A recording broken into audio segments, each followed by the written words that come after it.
Okay, they've started coming in. Admit. Hello, welcome, Mr. Fate.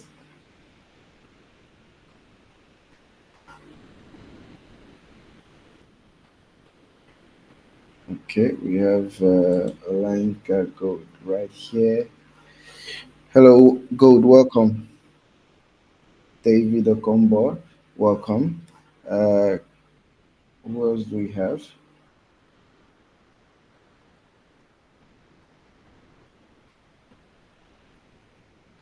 Okay, welcome, welcome, welcome, welcome. Who else do we have here? Okay, welcome, David. Thank you, sir. Yeah, you're welcome. Let's see. Let me share.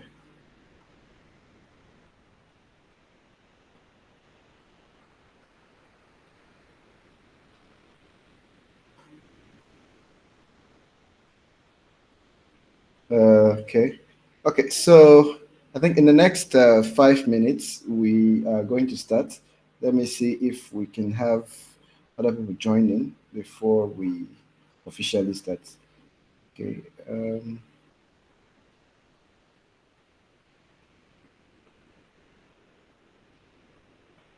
Okay. Admit. Welcome, Bumi.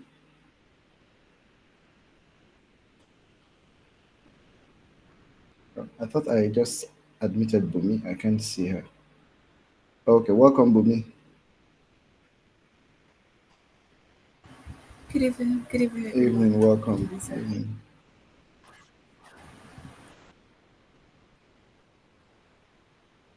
So we are starting 7:05. So I'm just trying to see if we can get more people to join in.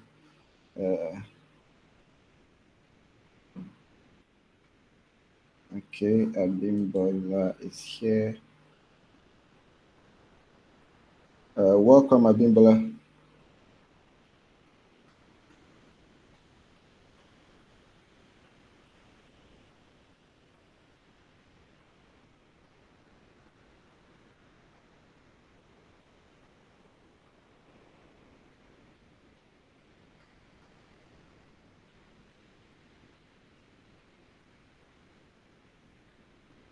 Have Abimbola joined? We also have, okay, Pelumi.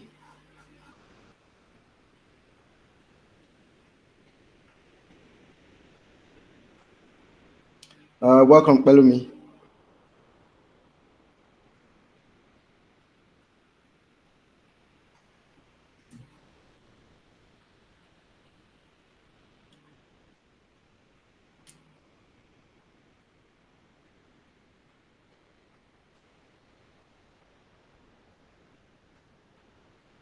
Okay. So I think probably yes. So we just have 2 minutes to 2 minutes, and then we proceed to uh, the meeting for today. So, like I told you guys, it's a workshop. So I expect you guys to probably be there seated with your note notebooks and also the kit, some of the kits you have, and so it's going to be a practical one. So make sure you pay attention and also be able to jot down any question or observations you might have. As it's going to be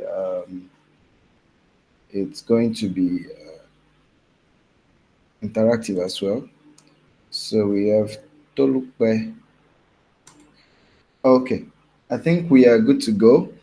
Let me see the people on YouTube.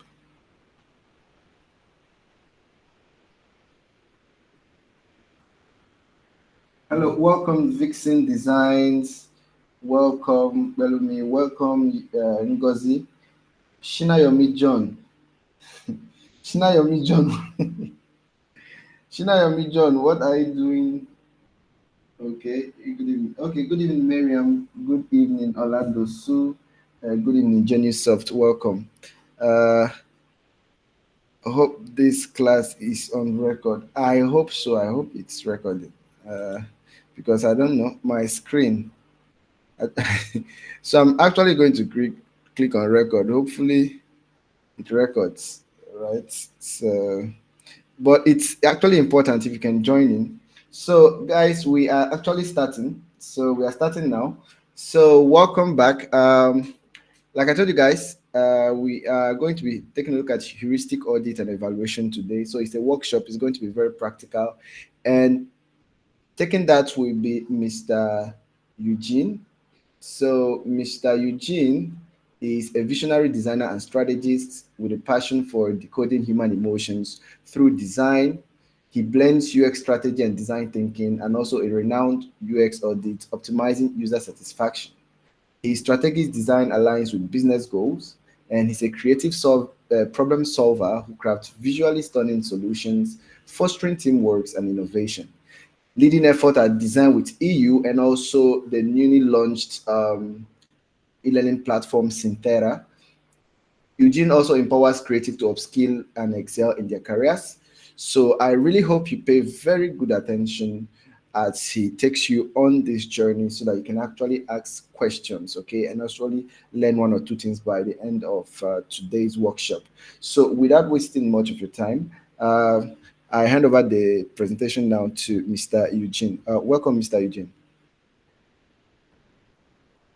Thank you very much, sir. Good evening, everyone. Can you hear me? I hope you can hear me. Yeah, you can actually Yeah, you unmute can your actually mic to unmute answer. your mic to answer. Yes, sir. Yes, sir. Yes, we can hear you. We can hear you. Welcome, Mr. Eugene. Okay, beautiful. Let me just share my screen so we can get started.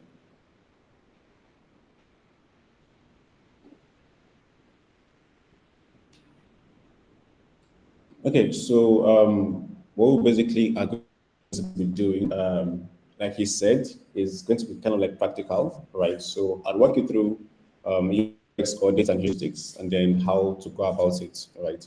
So today we're going to be just doing a few things. We're going to understand what human-centered design is, right? We're going to understand what heuristics laws are, and then we're going to do design reviews and audits, right? And then we're going to know why we need these audits and then heuristics in our designs, right? And then we're going to basically start doing practical audits and reviews and heuristic evaluations and whatnot. All right, so let's just get started.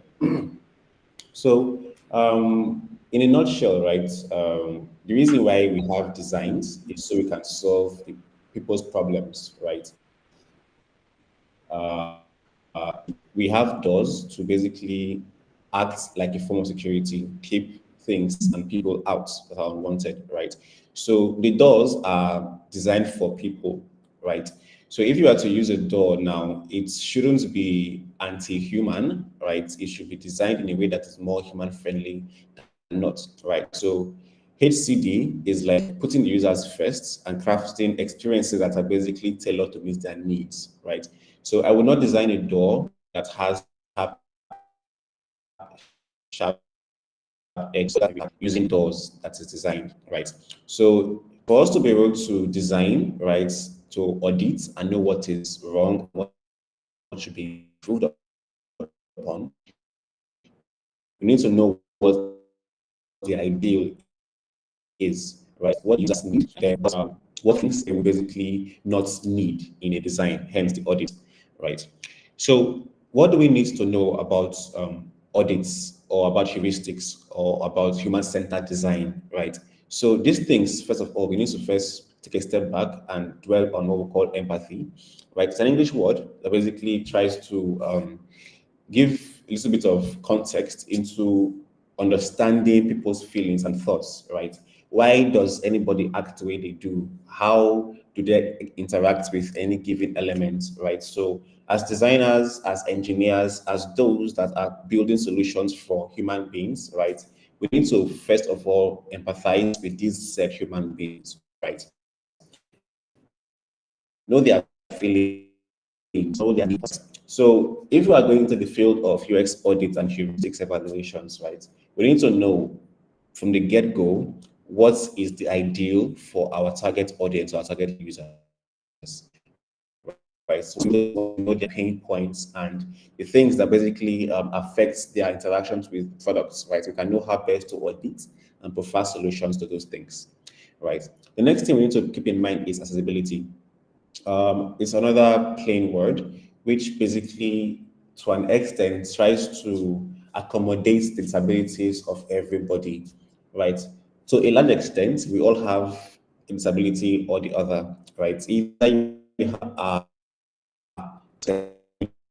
right, or auditory impaired, right? So you may not be blind, right, but your eyesight may not be 100%, right?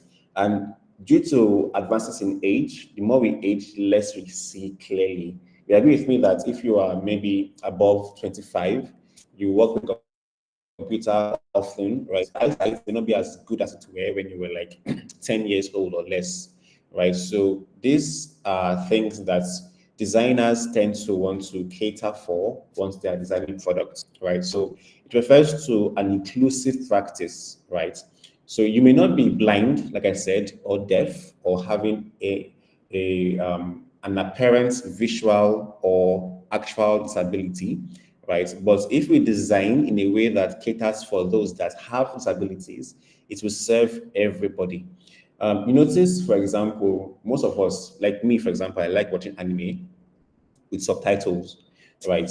So the subtitles usually are people that are auditory impaired, right? Or those that cannot grasp language translations, right, easily. So the thing is, I enjoy watching in subtitles, even though I have issue with sharing the language, or if they are speaking English, right? I still prefer it with subtitles, right? So it is designed for those that may not be able to understand the language, right? But then I am enjoying that design because it is more inclusive, right? So that's basically what accessibility is all about. Then the next thing that I'll do real quick is to talk about heuristics. So heuristics now, yeah, is a set of guidelines that helps designers to evaluate the exit product. So some persons may ask you, oh, I use Jumia, or I use Konga, I use this, right? And the satisfaction of these products vary from user to user, right? And with that said, the question now is, okay, we are looking at these products now. What standards do we measure them against, right? There are some set standards, industry recognized standards that are acceptable, right? So if you are to design a product and it doesn't comply with heuristics evaluation standards, right, it may not give the best experience, right? Because these standards were curated to enable the designs to cater for the better experience of any product, right? So usually if designers are designing, they tend to want to benchmark their designs against these standards, right? So we'll look into these standards as we move along, right? So um, the next thing we'll talk about is the heuristics laws, right? So what are these? We are doing heuristics evaluations and audits, right? We need to an extent, have these laws at the back of our minds at every point in time, right?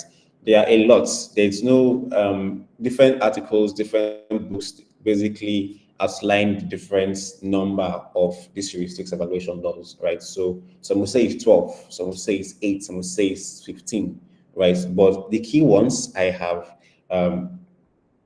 highlighted. A couple of the laws now, right?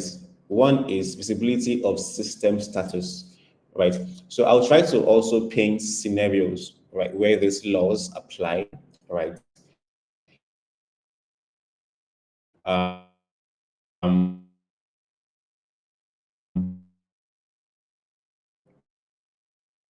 for the first one now, form, you may get bored because one, you are uncertain how much longer you are going to be in the form for, right? You don't know where currently are in the form, are you a better experience, right? It's advisable that a design should basically, without much struggle on part of the users, right, should be able to tell where the users are at time, right? That's one. Also, the status of the interaction that you're having, right? For example, you fill the form successfully, right? And then nothing is there to show you that, oh, you have filled the form, it's been submitted and accepted, right? Users will be left to an extent confused and lost because they don't know what is happening to that system at time, right? The other thing is user control and freedom. So for this one now, right, same form example. So I fill the form and I made a mistake, but I can't go back to correct it, right? I'm sure you have had instances where you fill a form, right? But then you angrily just decided to disconnect because you don't have enough control over what you are doing, right? Or let's say you want to download an application or a movie, right? And the system is taking you to ads upon ads upon ads, right? And you don't have, to an extent, control over the ads you are seeing. Can you block them? Can you not block them? And whatnot, right? So things like this, right? It tends to want to discourage the users and give a bad experience for the users, right? So the law is basically stating that they have control and freedom over key parts of the design, right? Now, the next thing is consistency and standards, right? So for this one now, it's pretty straightforward, right? I am having a product, one product, right? It's expected that the look, feel, and message should be consistent throughout, right? So I don't want to be looking at sites, right? It's looking clean and fine. And I go to the page 2 and I'm seeing something that looks like sporty bets and what's not, right? So consider products. You notice for most products that you are using, right? For example, WhatsApp. WhatsApp's is color is green and basically green and white, right? You would hardly ever see a drastic change or deviation from the other side, right? You not see purple or black, like total black in their products, right? Because they have adhered to and they are sticking to a consistent standards for their products, right? Google has blue, yellow, red, right, in their products, right? That color is basically those key elements, right? You hardly ever see them picking a random color that is not associated with their existing color system, right? So things like this, right? It tends to put off users if they are using a product that they really, really need, right? And it can lead to high drop-off rates and low conversion, right? So drop-off rates basically means I come on a platform and I'm not, it's not serving me, and I don't do what the product was designed to allow me to do, right? Conversion rates now basically means, okay, and same thing, I don't do what it was designed to allow me to do. I just leave, right? Now, the next thing we should consider is error prevention. Okay, so I am trying to fill a form, right?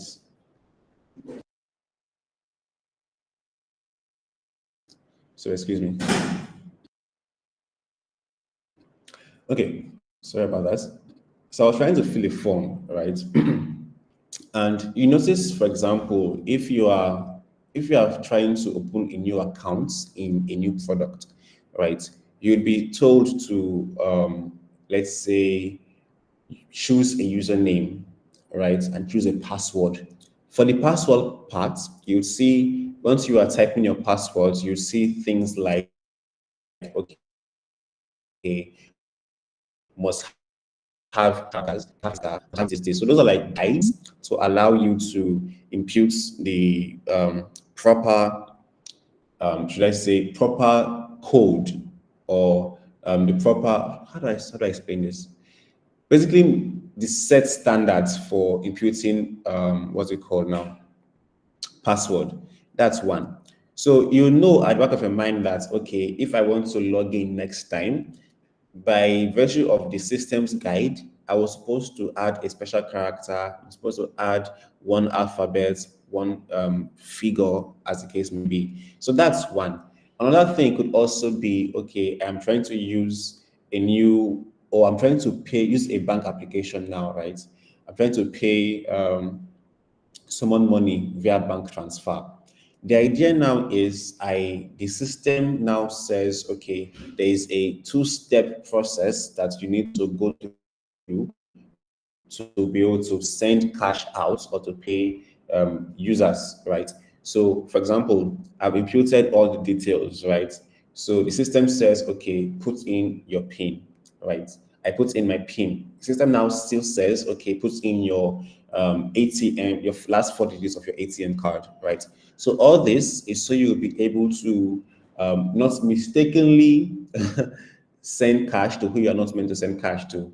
I had an instance a few weeks ago. A friend of mine wanted to send wanted to charge with his account, right? And he mistakenly recharged 15,000 naira, right? There was no request for PIN or password.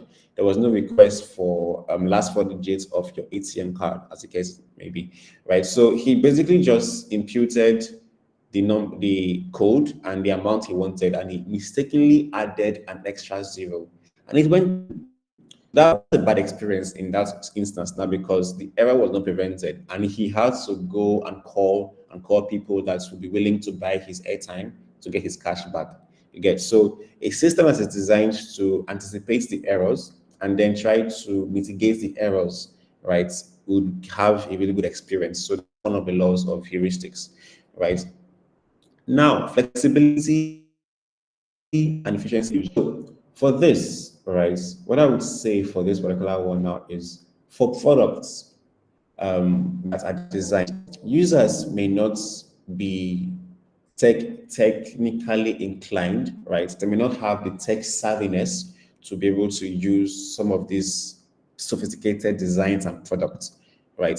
So how easy is it to use, right? The question that the designers or the product team needs to now ask, right? Do they need to wrap their head around, okay, there should be a drop down here, or there's a drop down here, or there is a menu button that goes up, or so the question now that the team needs to now ask is, have designed this,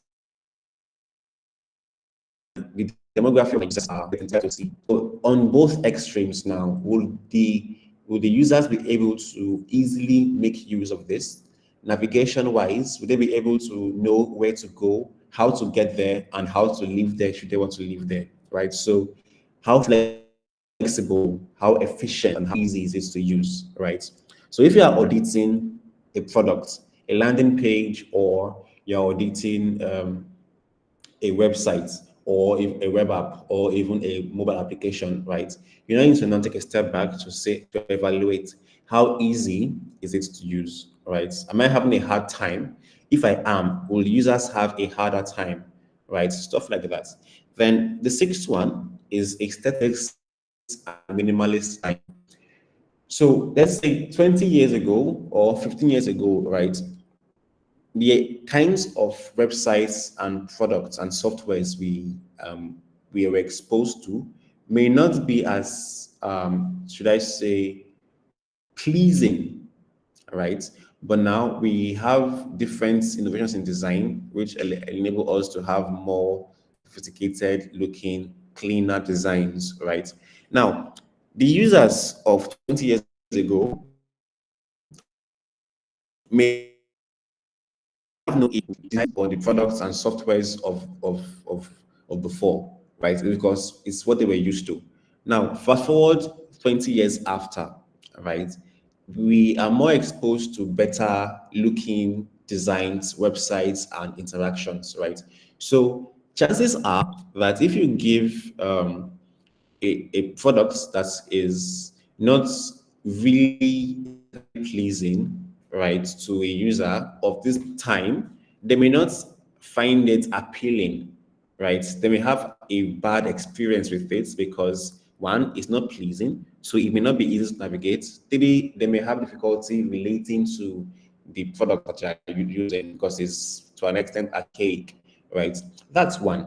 Now, the other extreme of this particular law is are your products overwhelming for users?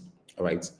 So there is this concept in design, which is brutalistic design, which basically throws all colors, typography, and unconventional styling of designs, right?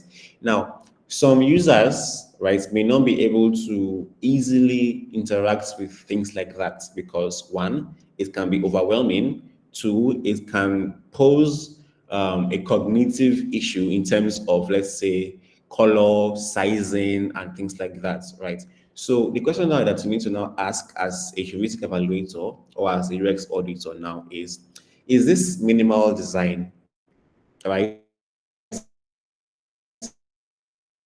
If that is within the threshold of the average user, can they easily make use of this, right? Would they have a cognitive difficulty if they're using this product? Or would they have an issue with aesthetics, right? The next thing that I would say, or the next flaw that we need to bear in mind is recognition over recall, right? You would agree with me again that most persons, especially now, have a lower attention span. It really means that they may not be able to focus on one thing for too long, right?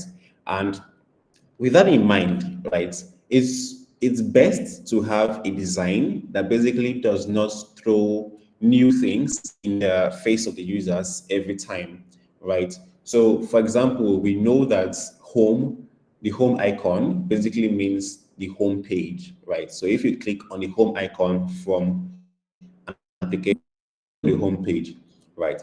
But if you are seeing a wardrobe, right, in the position of your home icon, you may not be able to quickly understand that the home icon is for the wardrobe, right?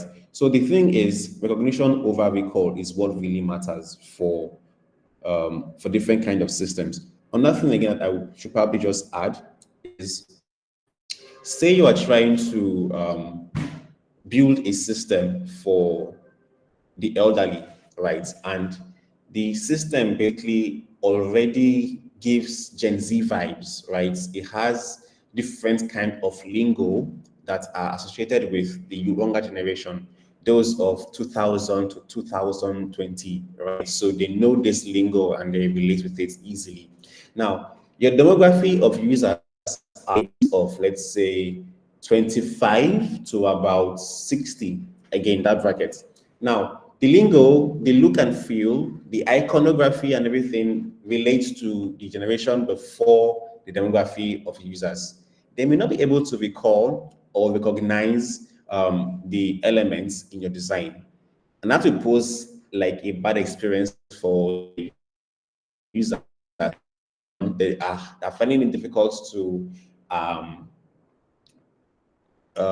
relate the elements in your design to the elements that they are used to. So they now have to struggle and first of all decode the message in your application design and then now know how best to interact with your product. So it's a bad experience in that sense because they're trying supposed to easily recognizing the actual thing that they should.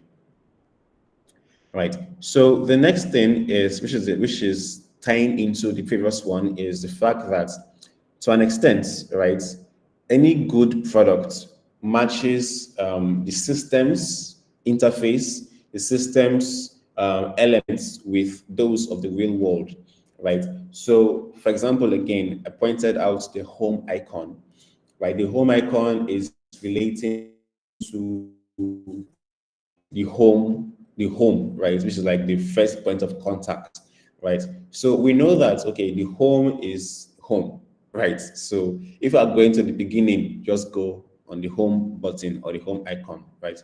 Another thing is, okay, we know that to an extent, red is danger, right? Green is success, right? So if I click on a button that relates to delete and I am seeing green, right, as a destructive icon color, I may be misled to think that, right? So that's division, or that's should I say, a deviation from the norm is a bad experience because it can lead to errors on the part of the users, right? So matching your systems elements to those of the real world is like a very key thing that's we to pay attention to. So as designers, as auditors, as heuristic evaluators, basically. So before we continue,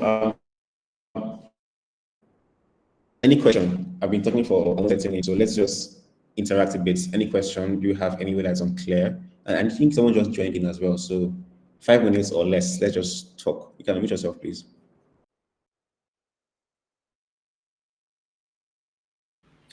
Okay, so before we get questions, I think someone dropped question on YouTube. So the question from Genius Soft, he said, are we the one to design system guides that will guide us to impute the proper password and every other guides? I really don't get that question. I hope you got it. Meanwhile, the question 2, please, how possible is it that we anticipate all the possible errors, systems, and field that a user is likely to make? So the first question is about guides, right? And the second question is asking is how possible is it to anticipate errors? Yes, all the errors. Yeah. Okay, so for the first one, yeah, we are not to design the guides, right? So the job of a UX auditor or a heuristic evaluator now, right, is to, after a design has been done, developed, and then tested, right, we now take a step back to now audit it, right? So from the audits that we now do, we document our findings and potential usability issues, potential or apparent usability issues, right? So we're not designing the guides for them, right? So basically auditing after they have done the designs, right? So what we will now do is to send them recommendations to know that, to tell them that, okay, you have done A, Z, right? But it's an issue because user XYZ may have color blindness. Photography is really, really, really, really small, right? Then the UX auditors will now say, okay, this typography is 12 pixels and it is quite small, looking at it from a web application. So this is what we do. We basically evaluate after having this and then give it back to stakeholders and those involved to now take feedback and then work on what needs to be corrected. So we don't really design, we don't design beforehand, right? We design and document after, right? And by design now, I mean basically noting the things that need corrections down, right? So the second question now is how possible is it to anticipate the errors by the users? That's a tricky question, right? So first of all, we may not be able to anticipate all the errors, right? Because users are quite unique, right? You may think you have every I's dotted and T's crossed, right? But then you go to the field and give it to a user to make use of, and you'll be shocked the kind of things that they'll be doing with your product, right? So it may not be possible to anticipate all the errors, right? That's why design is more like an iterative work, right? You design, you test, you take feedback, you iterate. You design, test, take feedback, iterate. So the thing is, we're trying to have an optimal experience for the users while reducing as much error as possible, right? So we can't anticipate all the errors, right? But those that you can anticipate, anticipate them, note them down, design accordingly, test, take feedback, and then go and do it again. Right. So that's basically that's for that. Are there any more questions?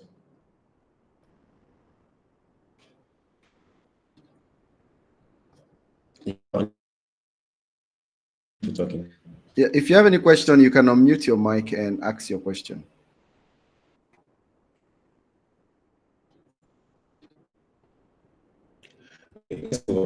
So accessibility laws, right? So the thing is, we already spoke about accessibility before now, right? So the thing is, for accessibility, we are trying to cater for as much persons as possible, right? We may not. So the thing, we are not designing for everybody. We are designing for a given class of persons, right? So when people say, "Oh, my solution is for everybody," this it's not true. Right? They may have the intention of serving everybody, but you can't have us all as target audience, right? For example, we don't all use First Bank, right? We don't all use Access Bank, right? These banks are um, they have their customers. They have their like okay, Lapo and OPay, right? They have their customers, right? Not everybody, right? So, but the thing is, following the guidelines to make sure that as much persons as possible can use it, right? So simply now, four things that we need to keep in mind is, for one, perceivability, right? So when we talk about perceivability now, what we're saying is, can I see it and understand it, right? So do I need to go to Harvard to understand your concept, your product first, right? So how easy is it to understand upon perception? Perception basically saying sight, interaction, touch, right? And then of course auditory, hearing, right? So I'm using a product now. I'm seeing it, right? Am I lost upon seeing it? Do I know where to go, right? That's tying into number two now, which is operability, right? So for this number two now, pertaining to navigations. So will I be able to navigate the product if I see it, right? So is it one of those things that's okay? So let me see if I can have an example of an actual product. So I think Will may know. So a couple of years ago, there was a design portfolio that we were seeing, right, going around community, and it looks so beautiful, right? But then we did not know where to go. It was a moving vehicle, right? The end goal is the portfolio. This is the portfolio that housed the works of the experts, right? But we did not know how to access the actual works, right? So I want to go to the email address of the person. I can't. I want to go to what's it called? The sorry, excuse me. Okay, the works of the person. I can't, right? Because I don't know how to. So first of all, am I able to perceive it to know what is wrong or what is happening here? Right. So it's another one now. I operate it. Do I understand what is going on? Right. Am I doing trial and error to go to little star to use the product? Right. So these are the kind of things that designers and auditors need to now keep in mind. Right. The last one is robust. Right. So accessibility now, like I said, it caters for a wide number of persons, different user class, different scenarios, different issues, or is it that the application cannot be used by those that have color blindness, or is it that your application is unlikely to be used by those that have cognitive issues, right? So when we say how robust is it now, we're trying to now ask how inclusive is your product, right? So that's basically, sorry, give me a second. That's basically what's accessibility laws in a nutshell encapsulate. So probably we'll talk about the other laws, right? But then let's do like an actual audit, right, of accessibility. So I give me a sec. Let me try and pull one or two audits that we can study, right? I did a couple of audits a while ago, right? So let me try and pull them out. So two of them that I shared with your mentor was, one of them is a landing page, the other was an application, right? So before we get into it, right, let me walk us through how I would do an audit, right? If I am working on a landing page or a web application, right? So what I will do is, first of all, I would do like a survey, right? Not a survey per se. I'll do like I'll try to get data on that particular product. Let me see. So, for example, Pinterest or Rise Rest, one of these fintech applications we have in Nigeria at the moment. So if I were to audit their products, right, what I'll personally do, right, is go and check data existing on this product. So for example, I'll come to this website, Similar Web. Similar Web. Let me share this.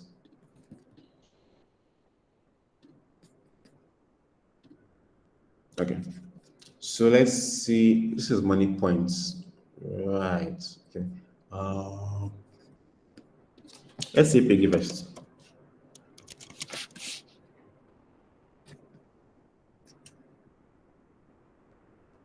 Sorry, give me a minute. Coming.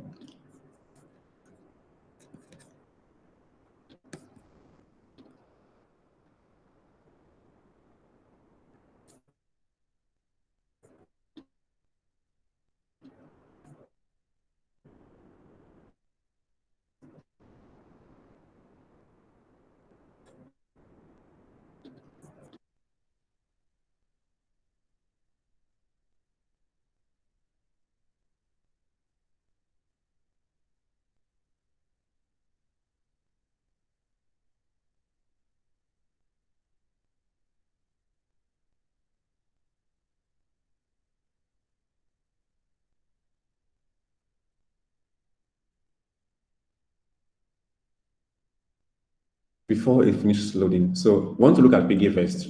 Why is my network like this? Can you hear me? Okay, thank you for that. So working at Piggy Vest, right? This is a really, really, really good website, right? So if I were to audit Piggy Vest, first thing I'll do is click on get their URL, come and see a way I can get data on it, right? So excuse me, come in, come.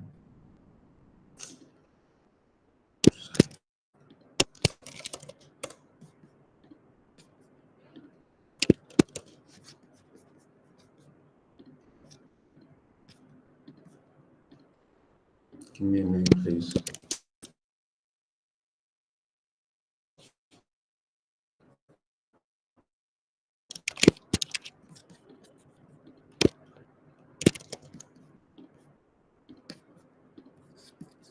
I don't know why it's not. Sorry. Similar Web.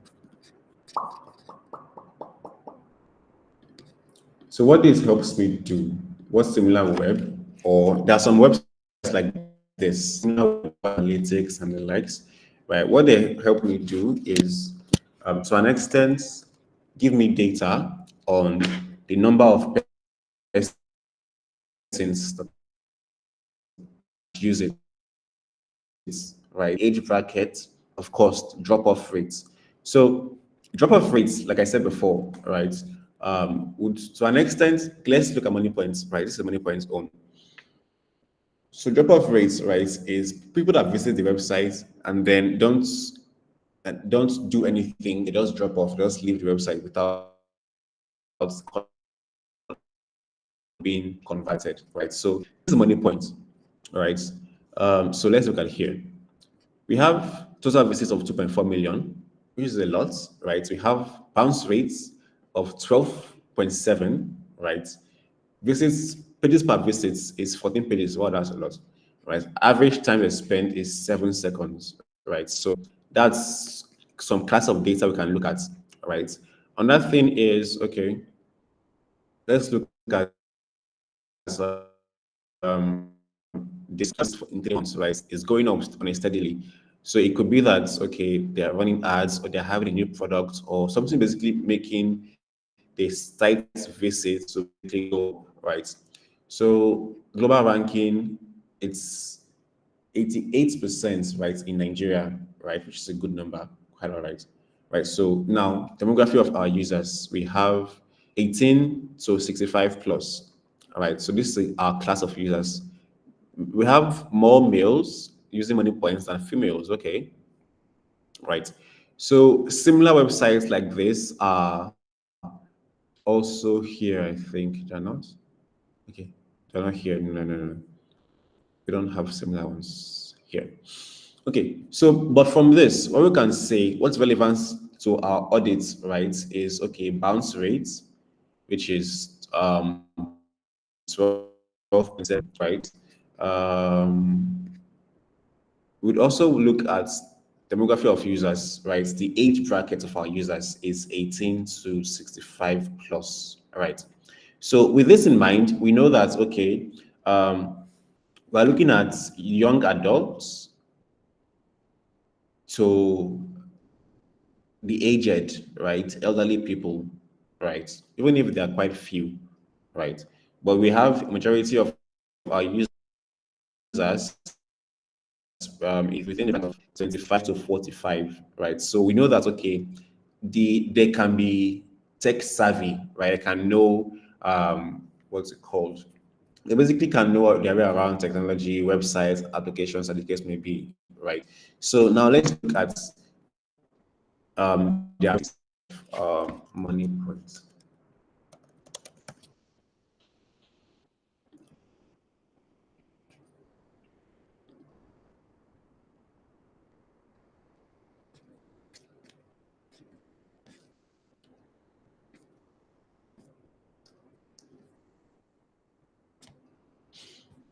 Okay. So at first glance, we know that this is looking appealing, right? It's looking fine. We can't see your screen anymore, sir. Yeah, we can't see us. Oh, I Right? can't. Oh, wow. Give me a second.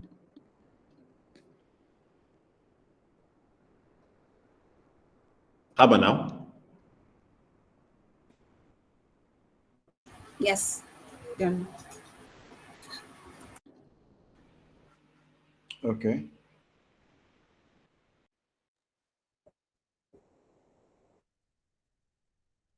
How long were you not seeing my screen for? Can you hear me? Just a few seconds, a minute. Just a few seconds. Okay. Okay. So I was sharing this, right? Did you see when I was going through this?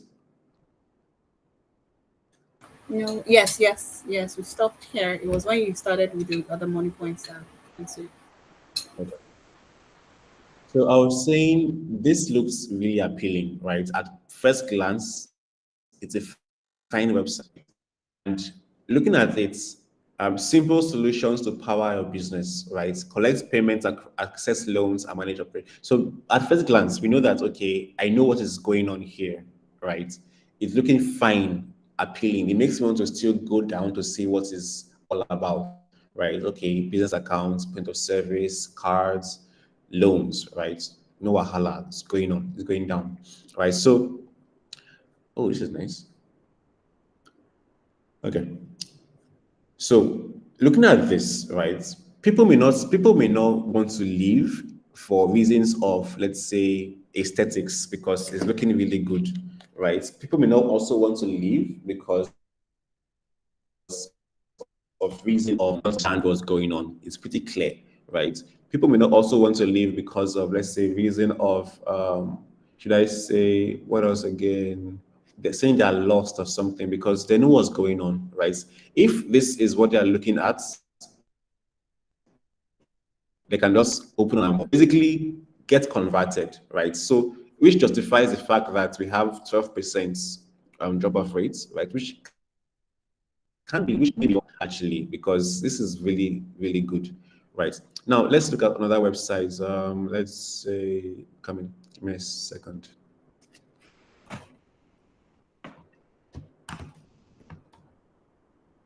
Let's say Hippo. I was going through this with some of my students a while back. Hippo.com. Okay. So this is Hippo. Let's look at their actual site.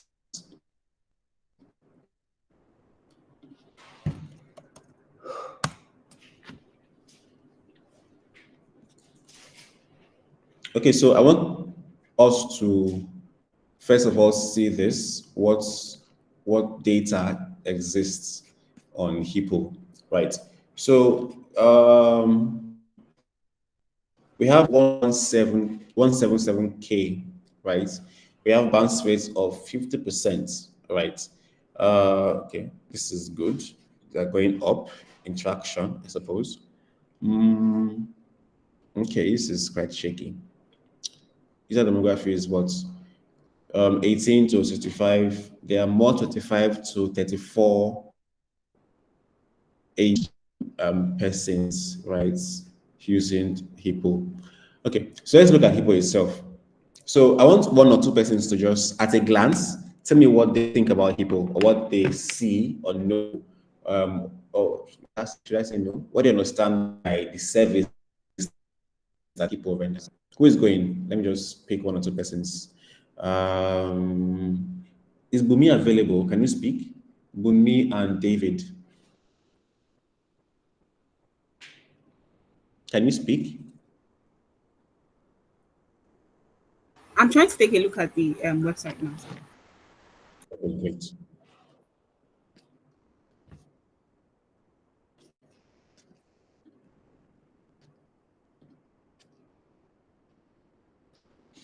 Okay, accidents happen, not if we can, until we have anything to say about it. Welcome to a new breed of home insurance. Quotes in 60 seconds. Okay. These are reviews. Bunmi and David, what do you think about Hippo? You can open it on your own browser, so you can just drop your thoughts on it.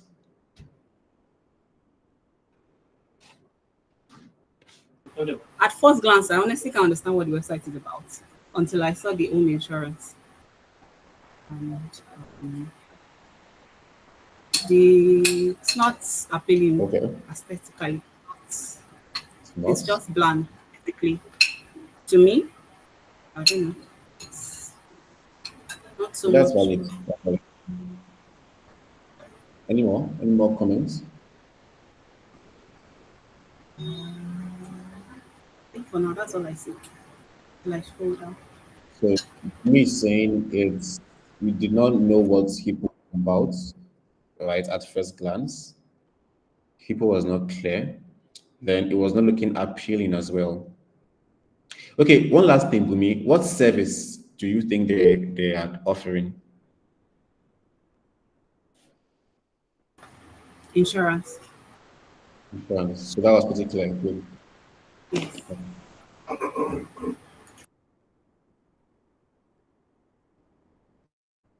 David, can you speak, or somebody else should go on instead? Okay, Excel, can you speak, please? Yes, I can speak. Okay, David's here. Great. At first glance, I could tell it was about home insurance. And from what I saw, I see that they are selling smart tech that helps prevent home accidents.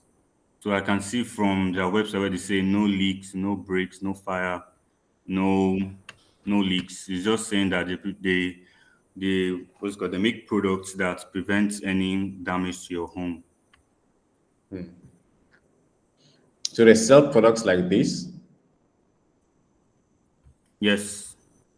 Leak sensors, connected cameras, motion detectors, smart smoke alarms. As I understood. Okay.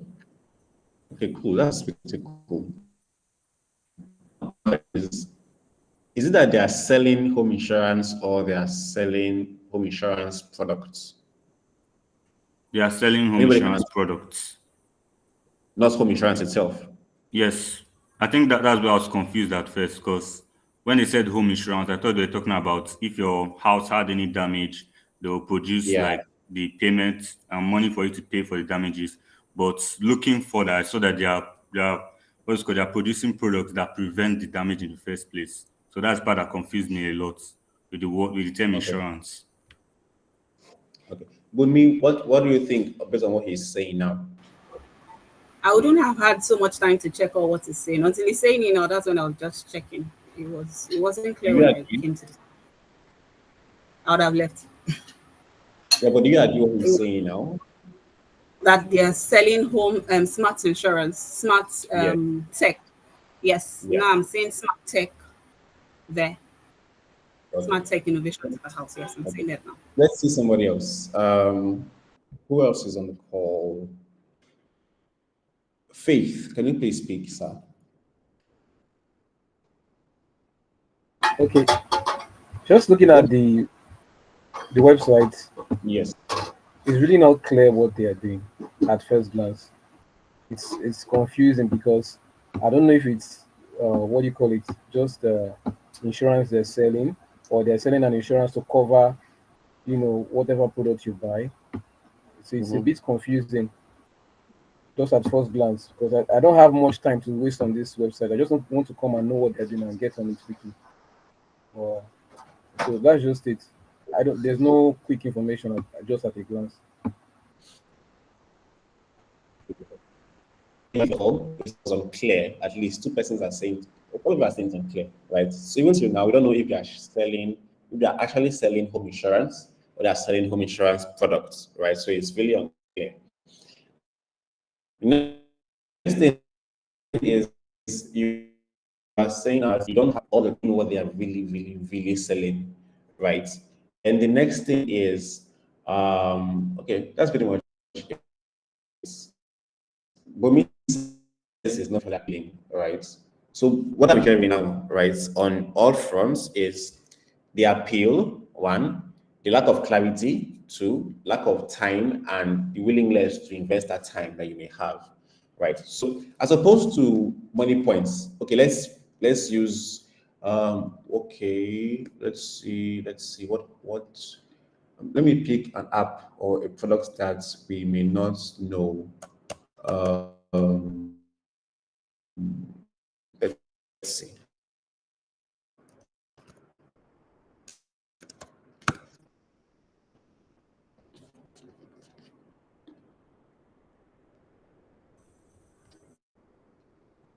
So let's see who would speak now. Let's say Gold and Rachel. Are you available? Yes, sir. Okay. So check out this. What do you think about this? First of all, what do you think they are doing? I think it's aesthetically pleasing from the first glance, It is, and yes.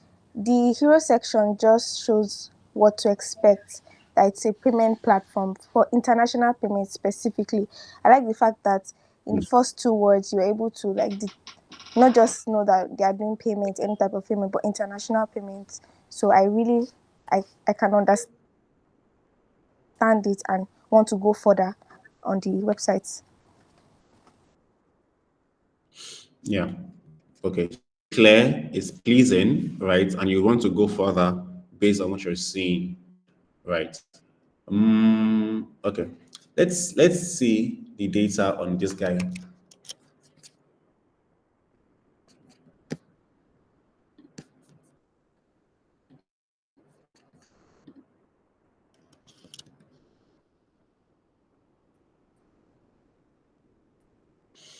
Okay. Interesting. So we are having 1 million page visits. We are having bounce rates of 50%, right? Which is pretty high. Our user demography is peaked at 25 to 34. Okay. Now, from this now, we are seeing that half the people that come on their platform leave, right? 50% bounce rate basically means half have done stay. So what could be wrong? So looking at this now, right, it gets to show that, okay, for example, for starters, aesthetics may not always be the thing that drives people to be converted or what users are interested in, right? There's also the issue of usefulness or usability, right? For example, now, this is international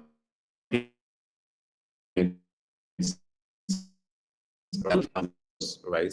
But the question is, okay, on a global scale, is it useful? Is it easy to use, right?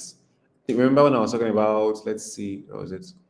I think it is operable, right? Operable, if it's easy to operate, right?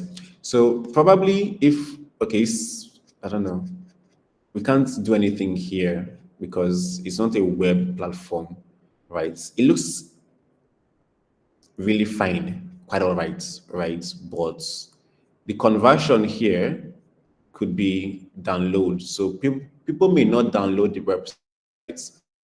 I don't know why. It could be matter of usefulness, right?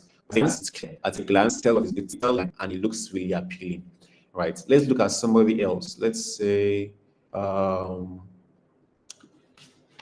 let's see, who else we can look at? Okay.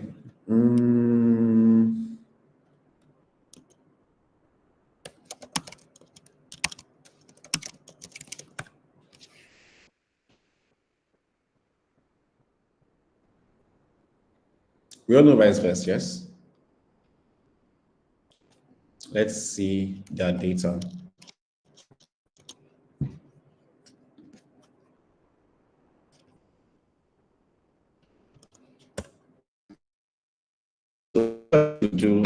I'm showing you now how I would do my audits, right? I'll go to the platform and then try to collect data on it. Data will center around the bounce rate, right? How many people are leaving upon entry? It will center around the number of visits, right? Right.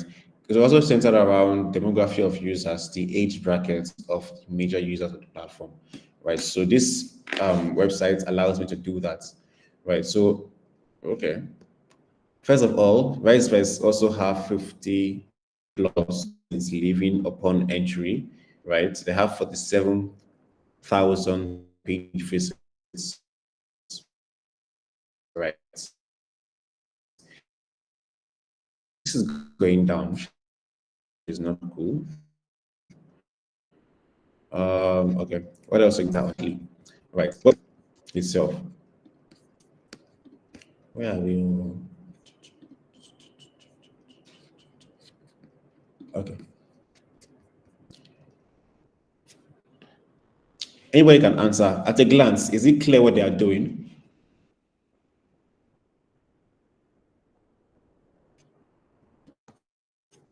Were you there?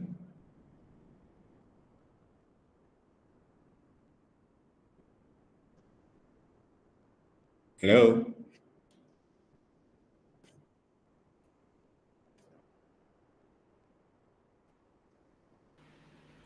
So if you have any question or contribution, you can actually unmute your mic and ask. Could you start from the hero section? Okay, let's go.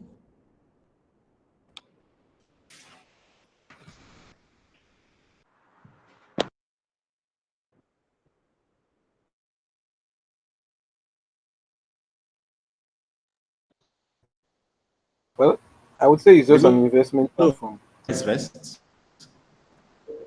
Okay, but it's clear what they do, investments. Yes. Yeah. And upon going down, right, we get to see more about what they are doing. right? Okay, do an audit here, right? After I have gathered my data, what I will now do is have people test it, right? Let me see. Give me a second. So let me show you a couple of things I was doing a while back.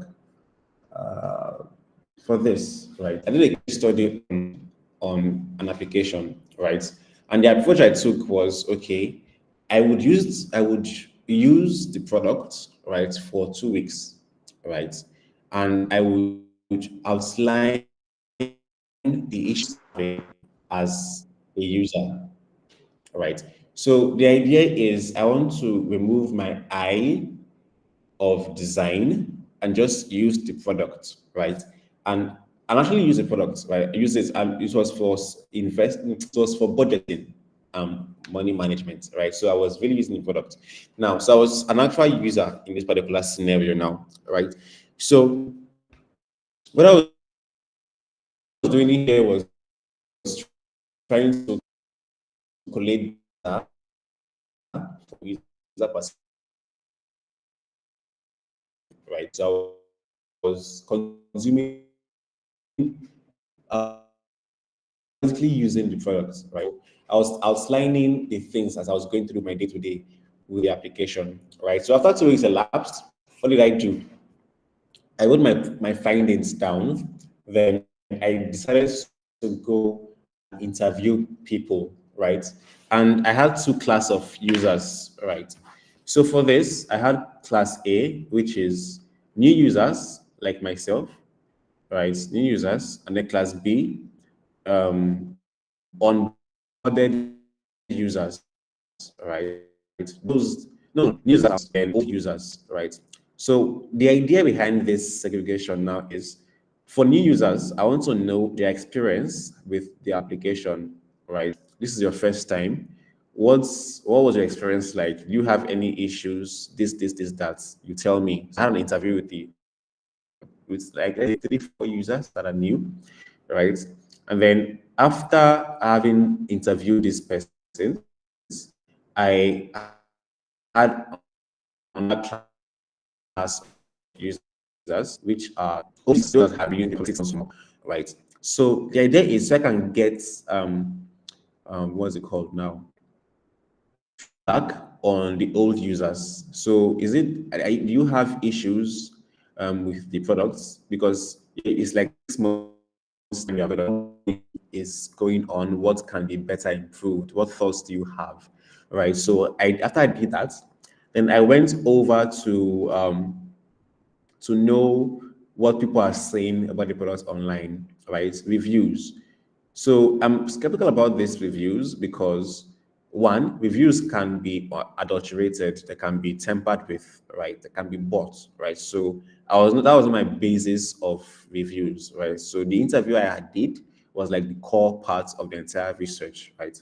So after doing that, I was now going to compare and contrast with my initial findings as an actual user, right? So notice I had notes written down upon usage, right? And then I had interviews with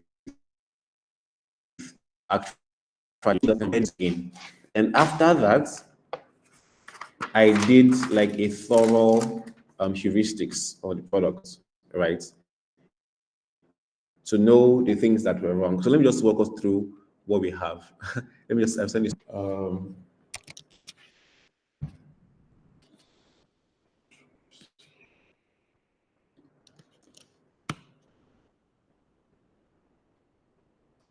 So you could check this out in your spare time. So what did I do? This first was my trying to get a feel of the products in the Play Store, right? So people are using the products. There were good reviews, bad reviews. So I took screenshots of everything that I saw, right? What people are saying. So the good reviews, I noted them down. Then the bad reviews, noted them down as well, right? Now, after that, I did interviews with two classes of category A, that they answered. What's their experience like, right? Do they have any difficulty or frustrations with the application? All right. So like I said, this was like an app for management of the products of finances, right? So I'm asking them now, what things do you record or manage, and how do you do them, right? In application.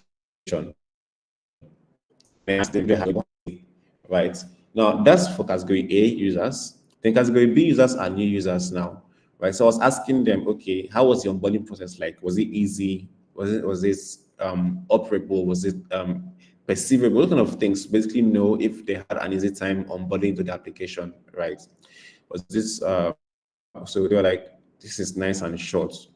Okay. Next thing I was now asking, how intuitive was it? Was it easy to use? Right. Then I also ask what their thoughts are on their overall applications, right? So I just concluded, I basically took data from the interviews I did, right? Now, next thing was heuristics evaluation.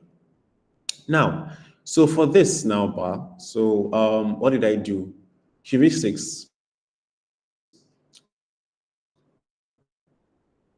So for one time, so the icons, right, may not have been too clear for different kinds of users, right? So things that, for example, this home, right? I don't know what this is. Even till I don't know what this is, right? But it ought to be a home, right? People would normally think this to be the home button, right? So having this here may not have been the best, right? Now, another thing is for this, there's a lot going on. There's this, and then there's a lot of this, right? So what I thought was there is too many information. Let me see if I have a law regarding that, right? Um, Oh yeah, aesthetics and minimalist design. All right. So if there's a lot of things going on, it could overwhelm your users, right? It could confuse them into not knowing what to do per time, how best to navigate maybe an issue, right? So one thing I said was there was too many information here. And then another thing was there was redundant information, right? We have things clearly stated out. We don't have to repeat them, right? So this was one thing I pointed out. Another thing I pointed out again was this. Okay. Some things were not clear, right? For example, this guy. What does balance payable mean? Is this outstanding balance, right? So not everybody. So when I hear balance payable, right, basically means I have money somewhere and then money can be removed, right? Now in this application, now there is basically non-existent, right? So it's kind of like misleading. So clarity should be made here, right, in quotes. Now all these pages are around clarity, right? So that was an issue that I highlighted, right? Moving on. Okay, this, right, with recognition, what does this mean? Is it that I'm hiding the card altogether? I'm hiding bank accounts, right? So an issue I saw here was initial recognition, right? So details or bank details and stuff, right? This is rather unclear. So users may not know what this is, right? Now, again, here, clarity was also, I needed the product to have clarity on some things, right? So calendar, this daily, calendar, monthly, summary notes, right? What do they mean? Because I think if you were to use the application, you will see some disparity in the different pages, right? So some things were repeated, some things were redundant, so some things were just too much, right? They were overwhelming to the average user, right? So I needed to highlight it as well, all right? So after I did this evaluation, right, I basically outlined potential solutions to each issue I was identifying, right? So while I evaluate, right, you see red, green, like it's a solution, right? I offer a potential solution.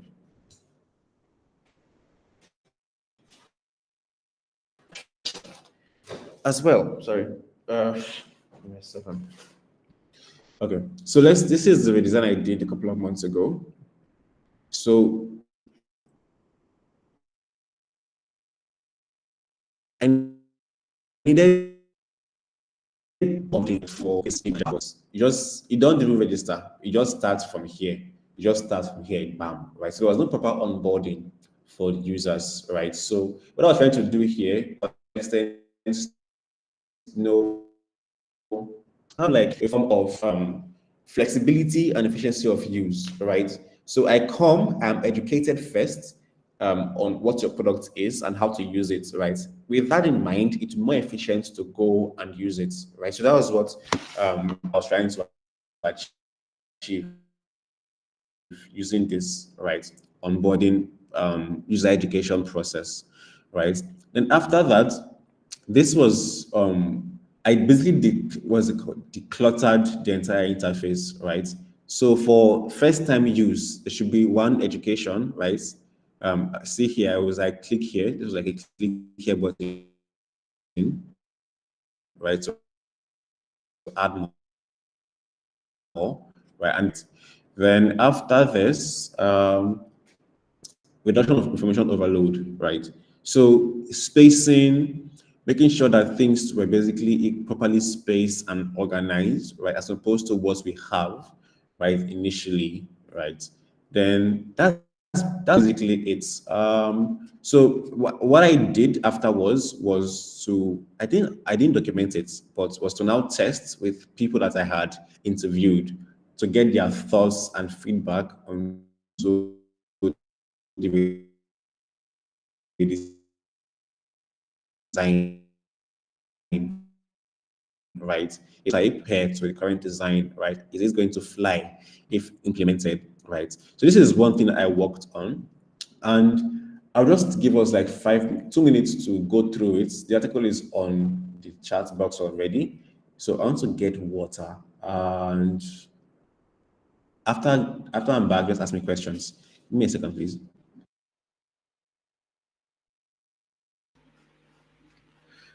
Okay, well done, everyone. I sincerely apologize for the network issue. I think it's from his end. The network is breaking much, and but I think we should probably pick one or two things from this session, and as much as the network is not allowing us to actually enjoy the class and follow along. So if you have any question, you can just drop them in the comment section or write it down and get ready to ask the question once he comes back. But if you also have any contribution or any suggestion or any question, you can just ask before he comes back.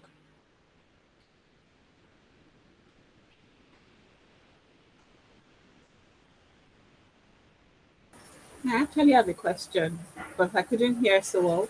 But there are some things you mentioned that you did, so I'll just ask him once he comes back. Okay. Okay. So what's the question? Okay, it has to do with how we said he carried out a study.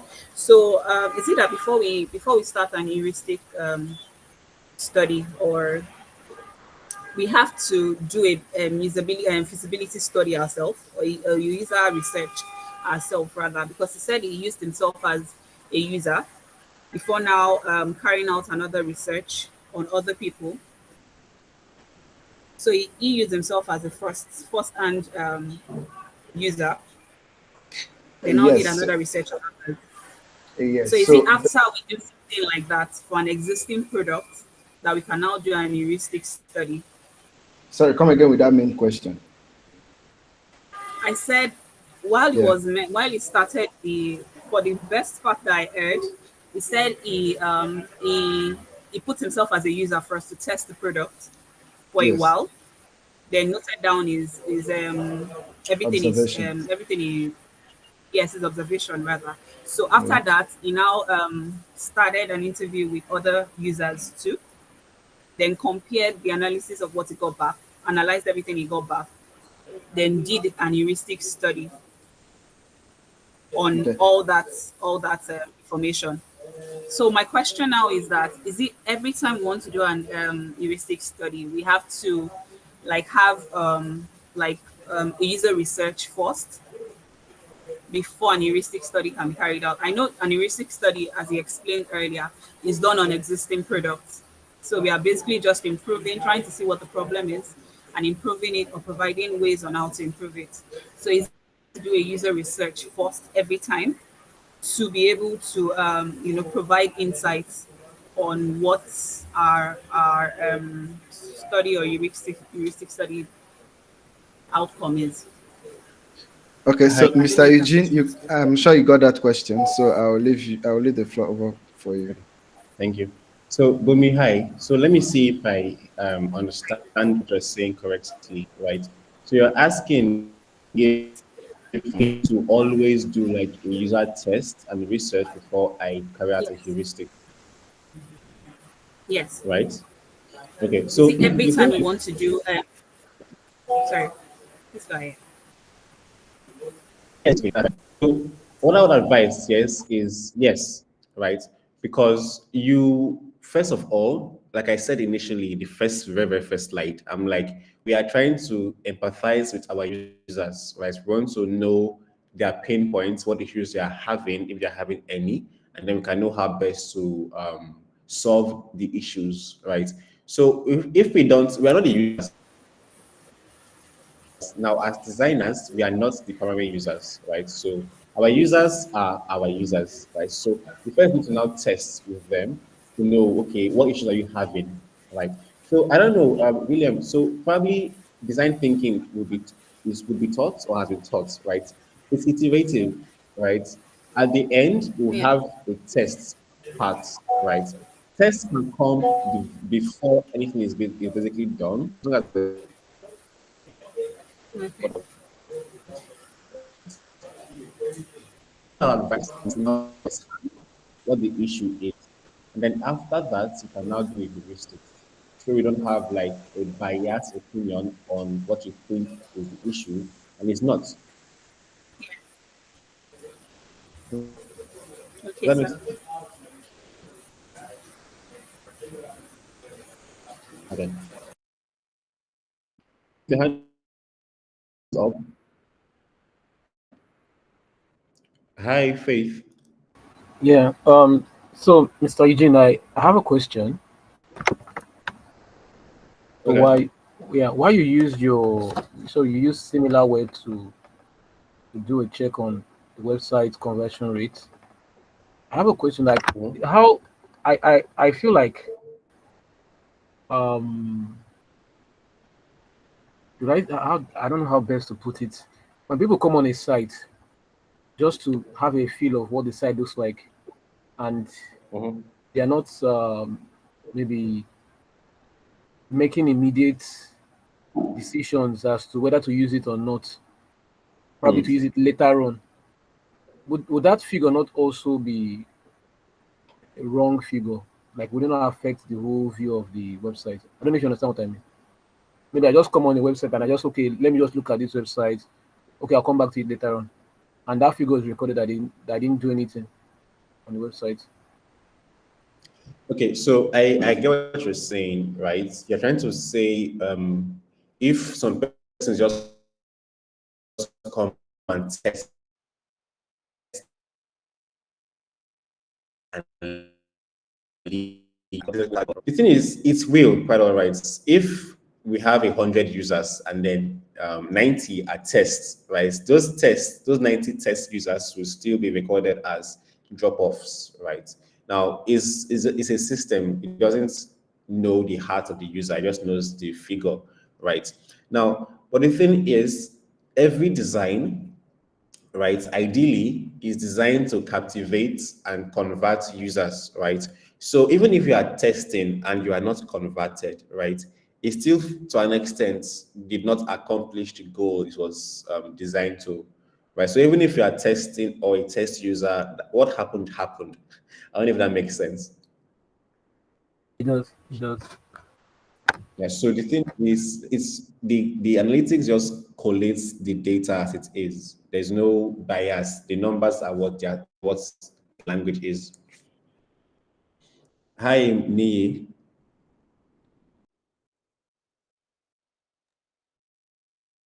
You can speak, please. Hello, good evening.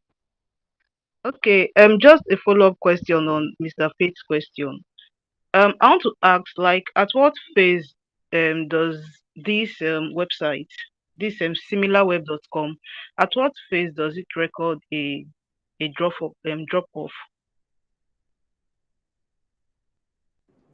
So, Do you get my question? yeah, at what phase Yes, does like it? at what phase? Like, okay, imagine I go on the website just to like check the design and I didn't perform any task, right? Mhm. So like at what phase does it record a drop off? Like does it record the number of minutes I spend on the website, or I don't know if you get my question. Okay, I'm going to be able to answer the question, right?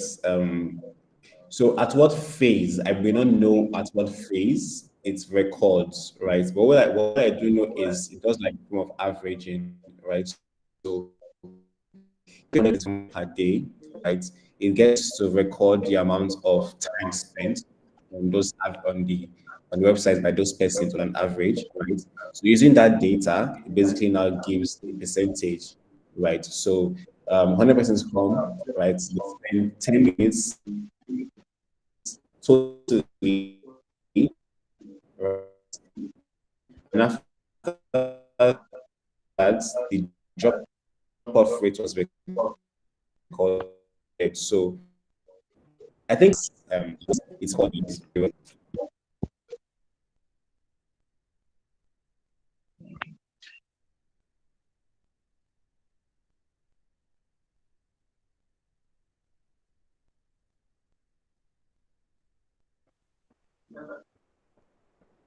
Sorry, I didn't follow. Okay, so The what I network was was fluctuating. okay. Is it from my end? Yes. Really? Okay, so what I was saying is I'm echoing.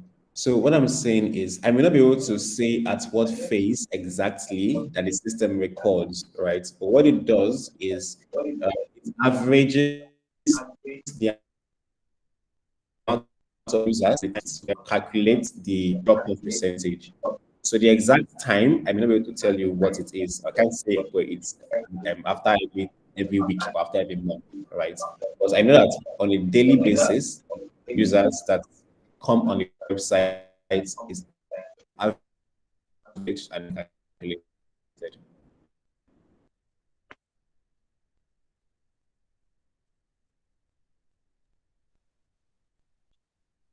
All right. Thank you. Is that clear? Okay. Okay. Yeah. Thank you. I also want to ask. Okay. I'm kind of confused on the roles a heuristic auditor plays and that Mm. of a UX researcher. They kind of seem similar. So I want to ask: are they the same thing? No, they're not. They're not exactly the same, right? So a UX researcher now, right? What they I'm echoing when I speak, please. I'm so sorry. Okay, thank you very much. So a UX researcher now, right?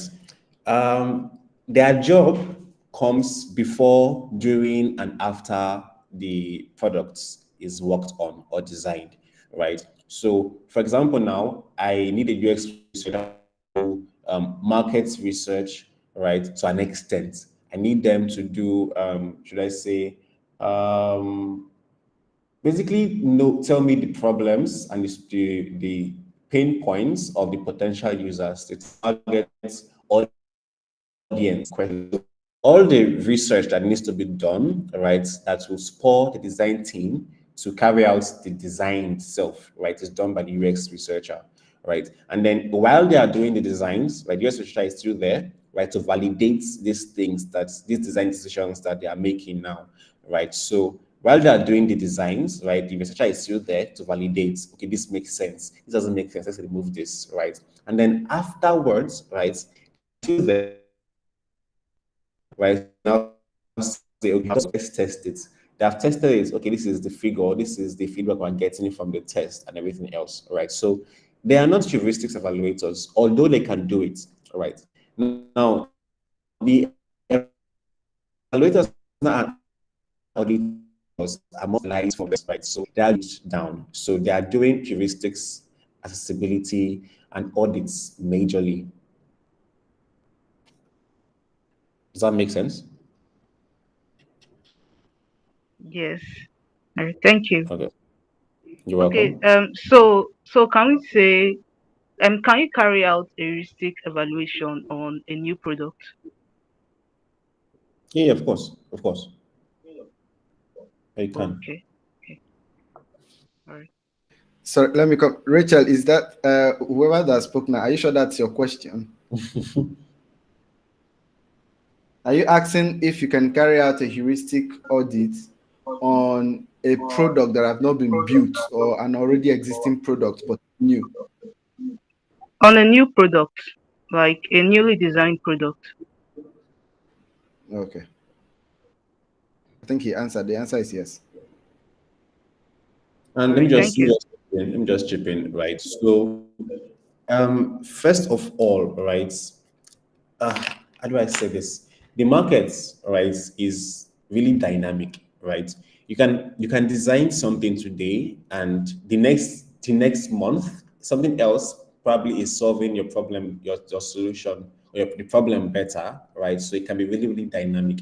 So it's best to employ the user researchers and auditors, right? So basically keep the team informed as to how best they can evolve as a product, right? So there needs to be constant research done, constant heuristics and audits done. So the audits now, when it doesn't pertain to just design, right? It can be systems and processes, right? So if you are use problem, right? You can do an audit and your results are findings say, okay, go from point A to point C, right? And to make your users more happy, right? So having consistent research and audits done will assist you to make better design decisions and better business decisions as well. All right. Thank you very much. You're welcome. I think we still have Rachel and Gold. Good evening, sir.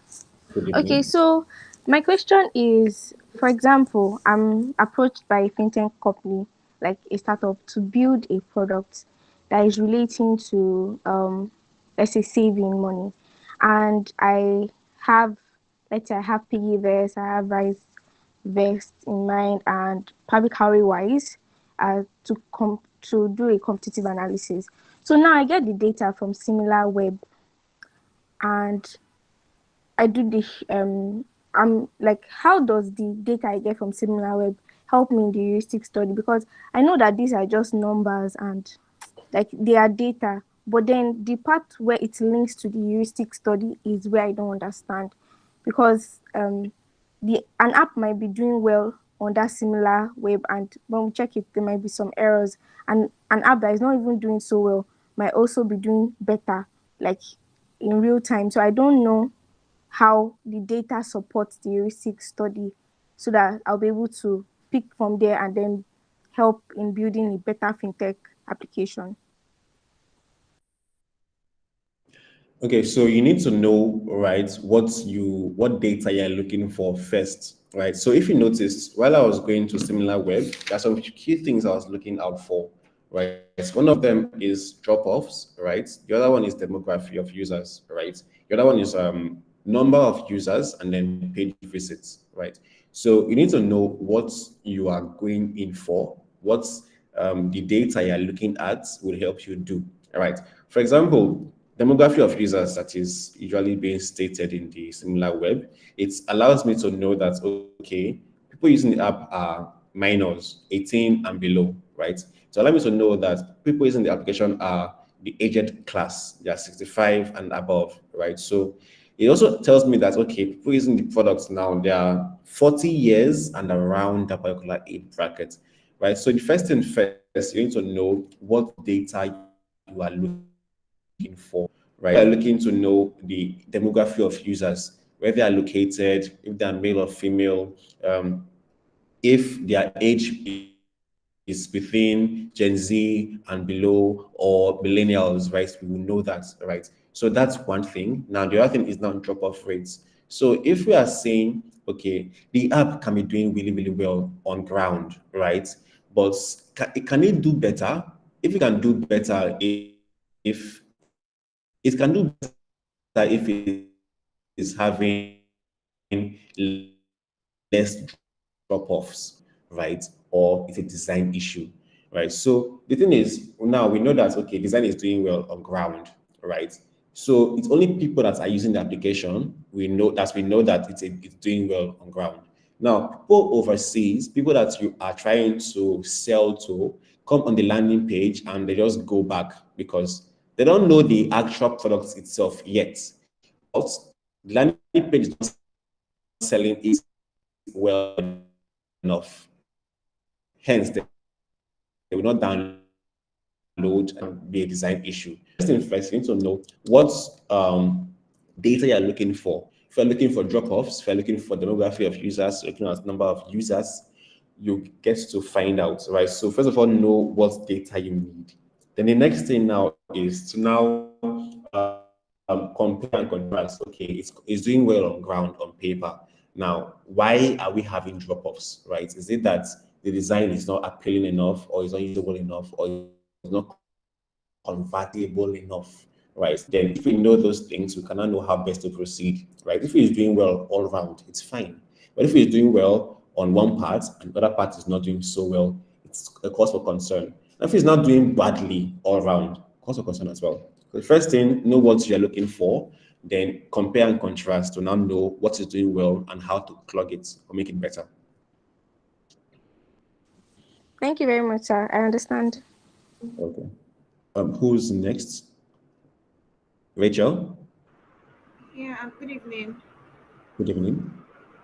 Yeah, so my question is, you made mention of using, new, when you're doing your research, getting doing interviews for new users and for old users. Yeah. And I don't know if you answered or if you made mention of this, but I wanted to find out how do you get those old users? Because if it's an app that is not very familiar to people, or an app that is not, widely used by people, it might be that you might not have anyone using the app. So how do you get the old users? Okay. So if you are doing user research, yeah, there is there is a need to recruit users. Now, the company, right, may not have a big budget for research, right? But if it does, there are ways to get, there are different platforms there are professional testers. Funny as it sounds, but people are professional testers. That's their job. They just test products. All right. Now, there are ways you can get users by going on platforms that offer this service of professional testers, right? So you can onboard those persons and then have them test your product, right? But then the company doesn't have, or you don't have the resources to get professionals or recruit testers, as it were, right? But you have friends. What I did, for example, right, I put a call out on Twitter and on WhatsApp, right? Now, if you use Money Manager, can you send me a DM? I want to do an interview with you, right? And then people reached out, and I was able to recruit a couple persons from WhatsApp and Twitter, right? So some of them were my friends, some of them were not my friends, right?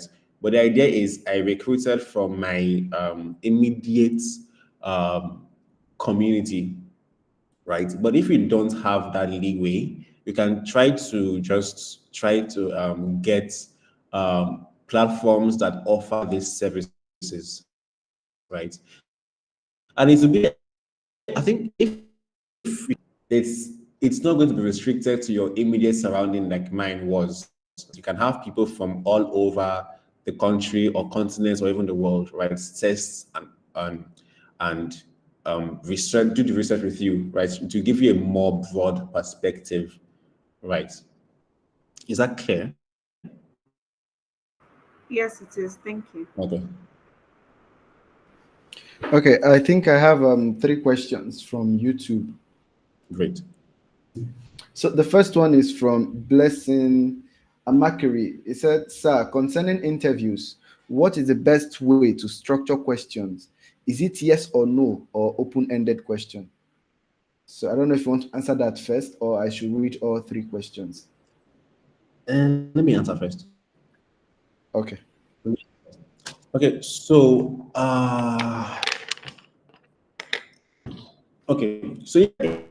if I was to approach research generally, right, there are 2 approaches to take. First off, I will do a screener,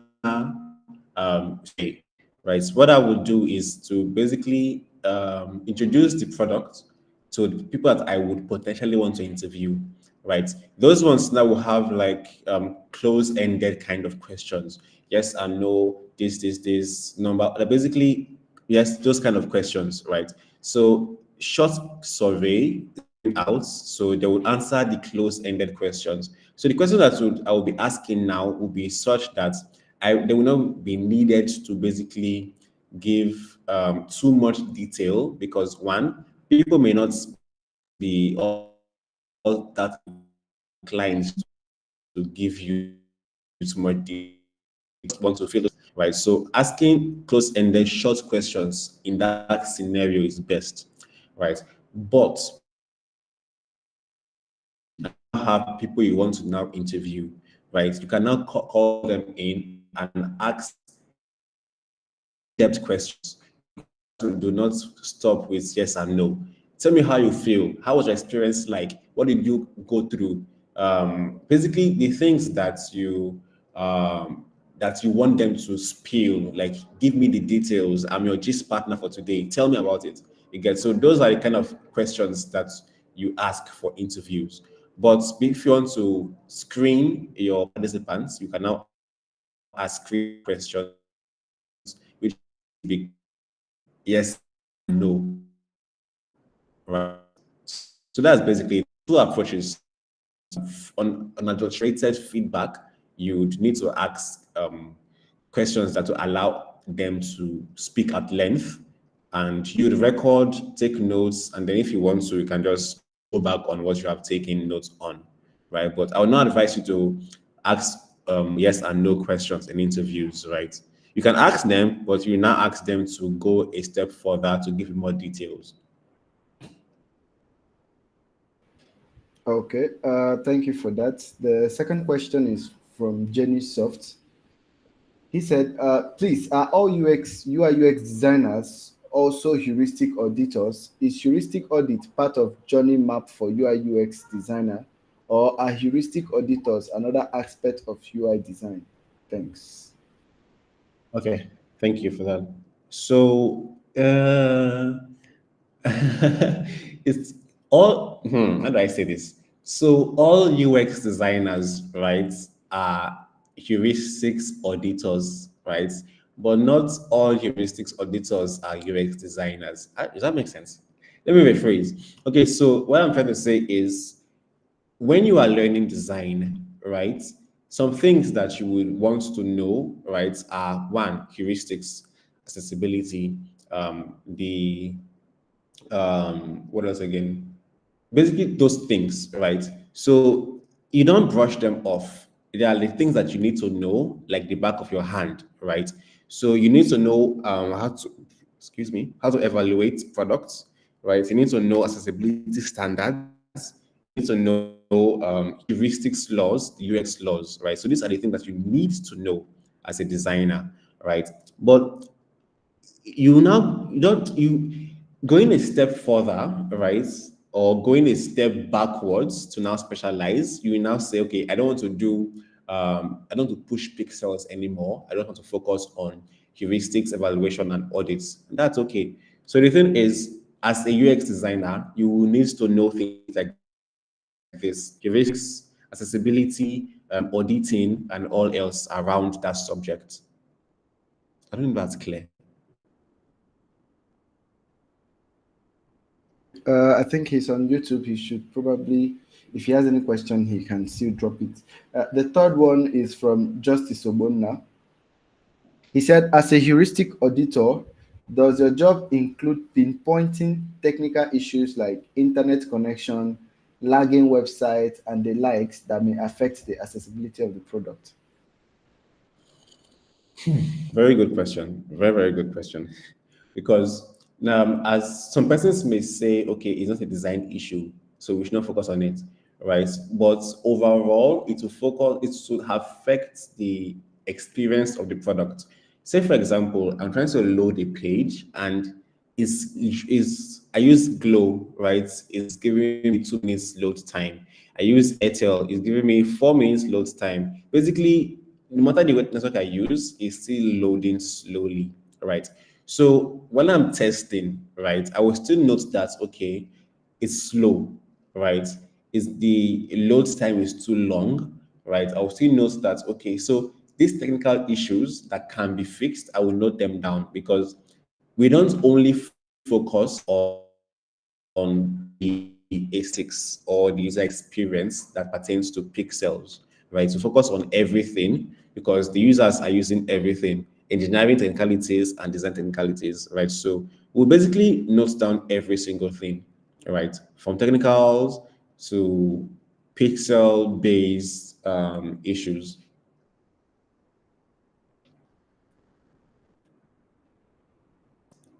That's from Odmona. Hope that's clear. Okay. Another question here from Rejoice is asking,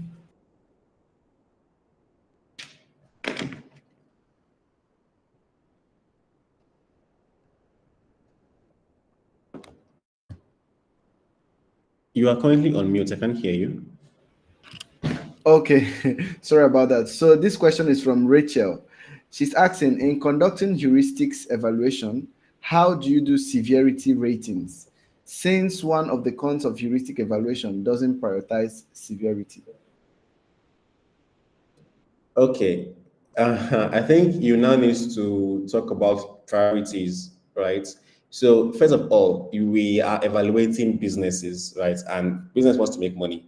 They don't want to lose money. They don't want to lose customers, right? So if one, we are in terms of severity now, right? We're saying, okay, um, drop-offs are our major focus or priority, right? We should channel our energy to clog drop-offs, right? So it depends on you and business. What's a priority level, right? You have listed everything else, right? So for the business now, what do you think should matter more, right? Because that's the end goal, last. That's the end goal. So what priority does the business focus on?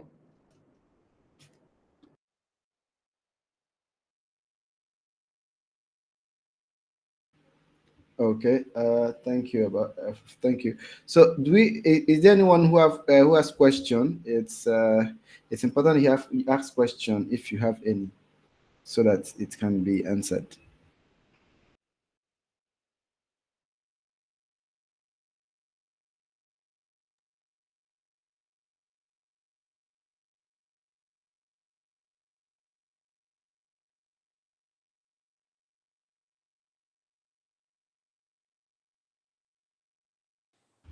Okay, so I have a Okay, question. good.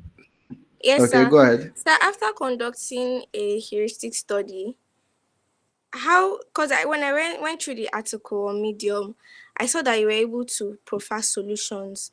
So how will we profile solutions to these problems just starting out our UI UX design journey?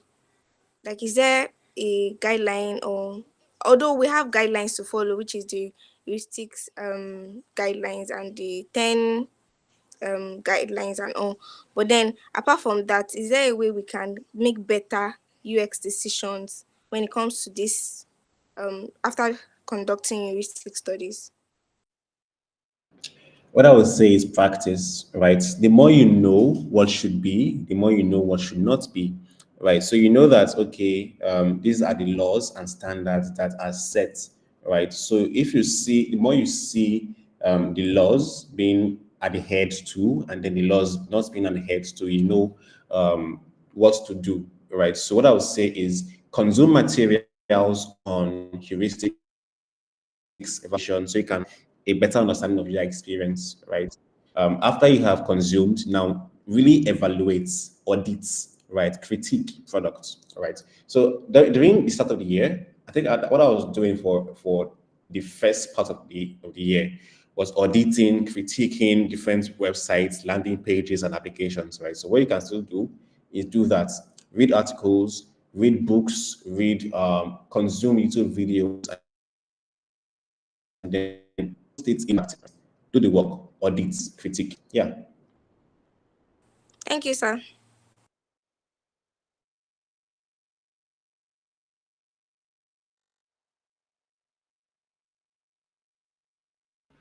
Any other question?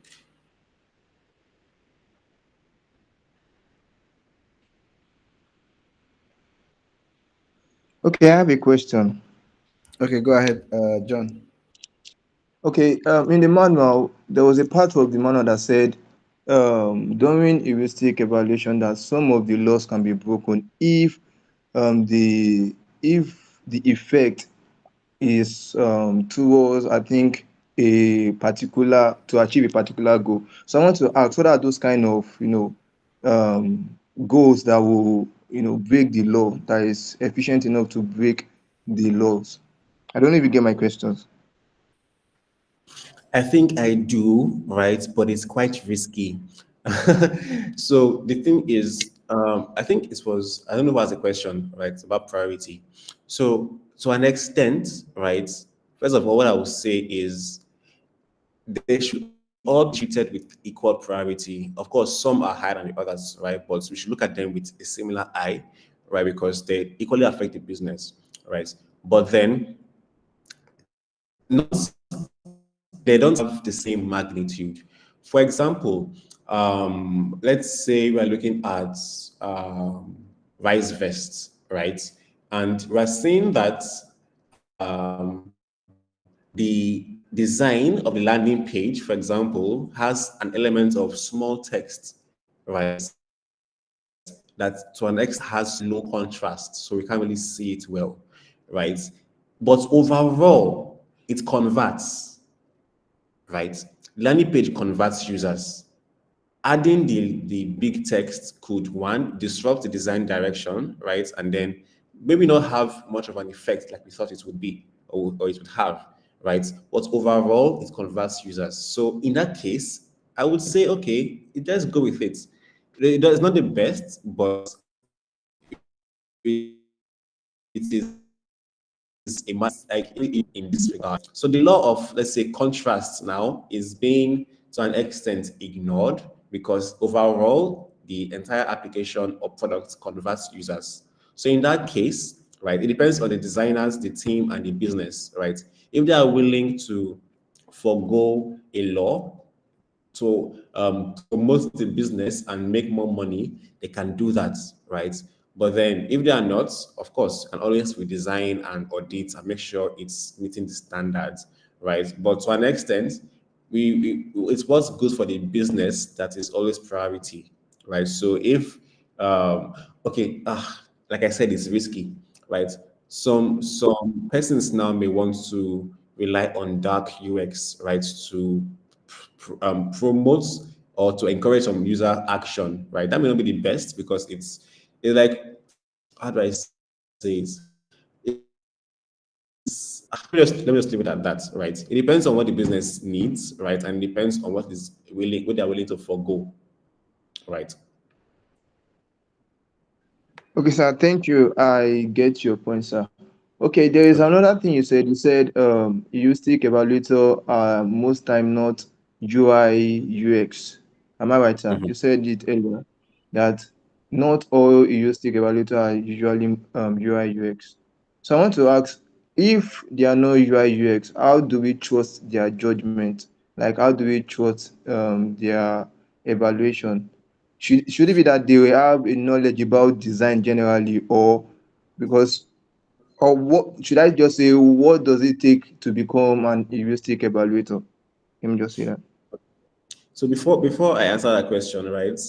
In Nigeria, right, we have designers that wear a lot of hats, right? But in different other countries, right, we have one UI designer, we have two UX designers, we have three UX researchers, right? 20 fields, right?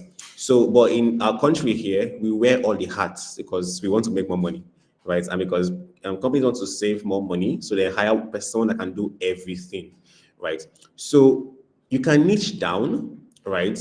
You may not necessarily, now I know engineers, right, that they have been developing products for a long time, so they have an idea of usability and user experience standards, right? So they may not be user experience experts, but engineers with sight into user experience, right? And I can trust their judgment because they have experience in this field, right? So what I would say is it's okay to trust the judgments of some persons that may not be fully into UI UX, right? But they are niched down into this class of the field, right? Because you can come from a user, can come from an engineering background, and you are an auditor because you have knowledge of user experience, heuristics, and accessibility, right? So it depends on how well or how much you know your background and your ability to give sound judgments. Thank you, sir. You're welcome.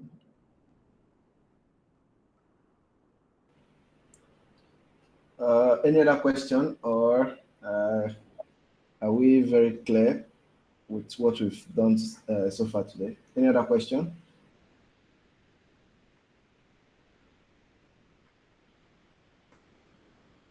Okay, so thank you so much, Mr. Eugene, for honoring our invitation and coming around to take us. We really appreciate your presence, and I don't know if you have any other thing to say just to round up before I conclude. Nothing much from me. I'll just add that you could do more good by doing more research, studying more, and consuming more resources on the subject to get a better understanding of it. But aside that, I think we've had a really productive session. So thank you. Okay. Okay, thank you very much.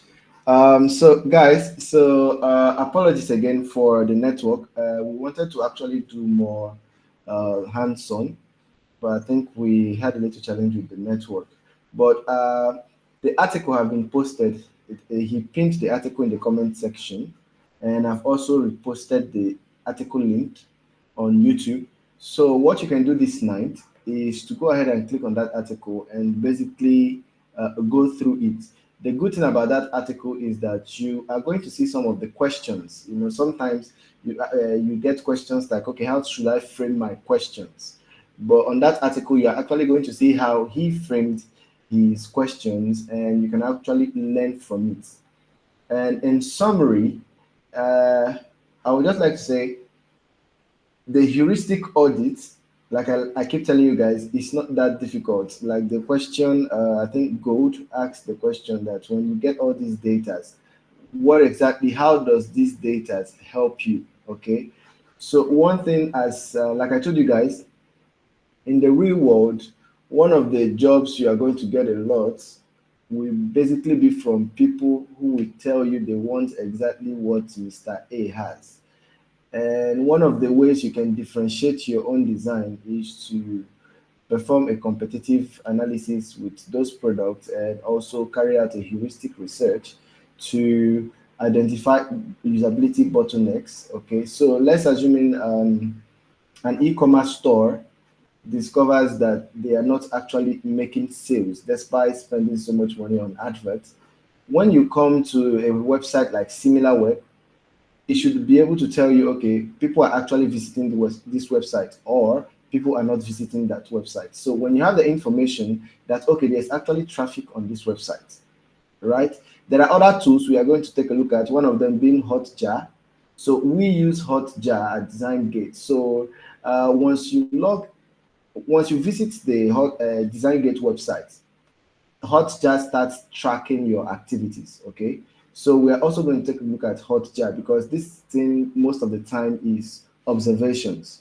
So if the application is using, if the website is using an application like Hotjar, okay, Hotjar can actually tell you the page at which people leave your website, or the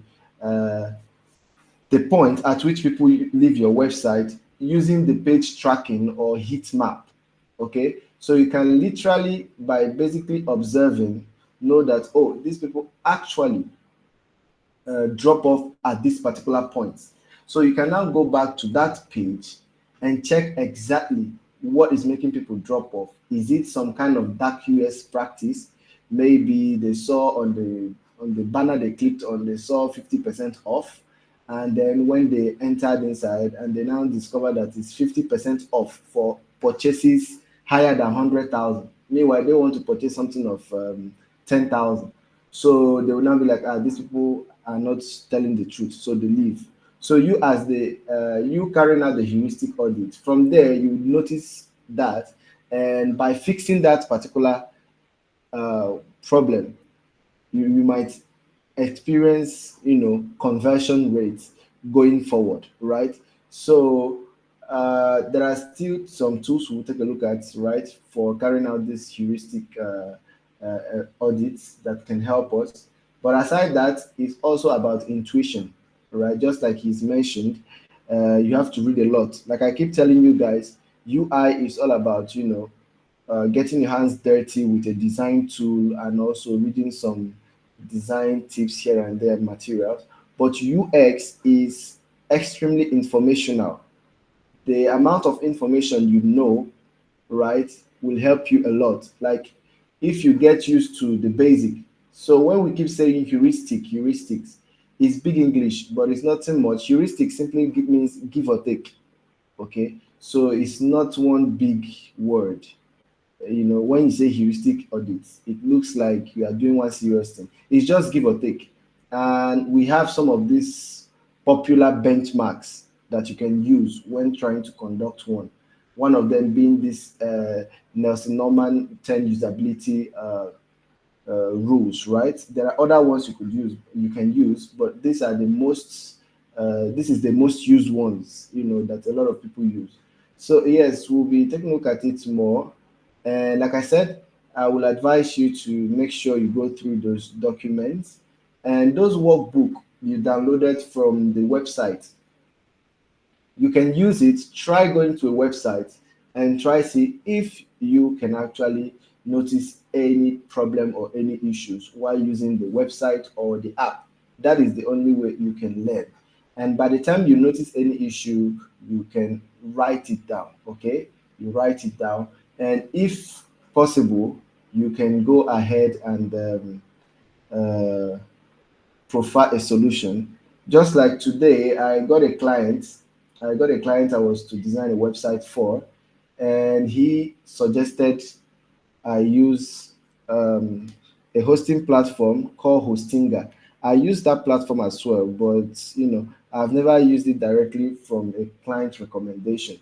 So while using the app, what I noticed was that I mistakenly, when I was trying to sign up, I mistakenly used the wrong email to sign up, right?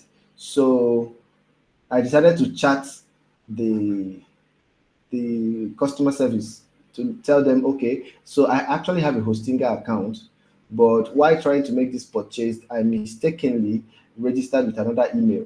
How can I transfer this particular account, this particular product that I've purchased on this account?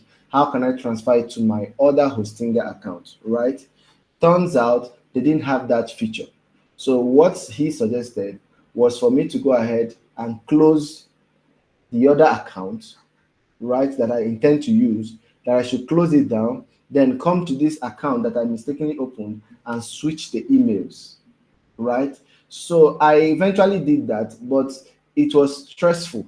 I told him that this is not a good user experience. You know, all of us here, by the time you design 1 or 2 years, you start speaking like that as well. You know, I told him this is not a good user experience, blah blah blah.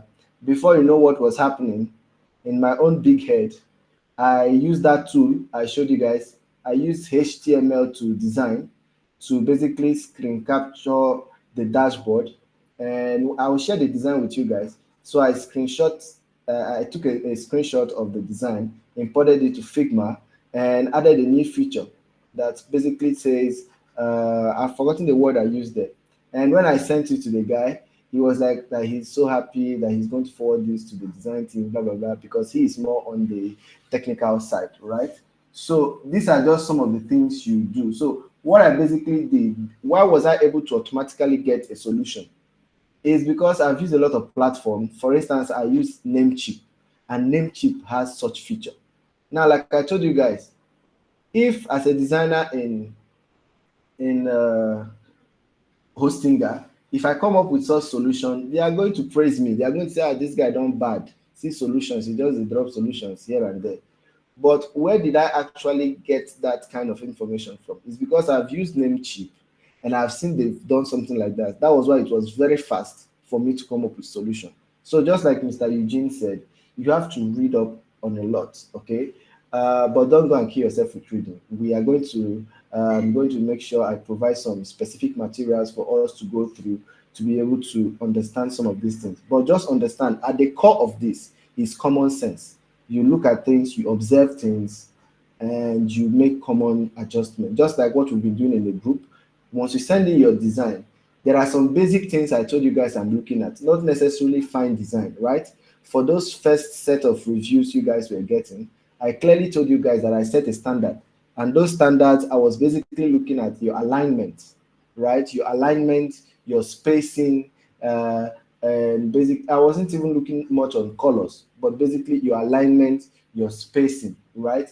And that's why most of the time you send in the designs, it doesn't take me 1 minute to notice a bad alignment or bad spacing, and I give you that thumbs down or thumbs up, right? So because I have a set of things I'm looking at, that is why it's very fast for me to review your design.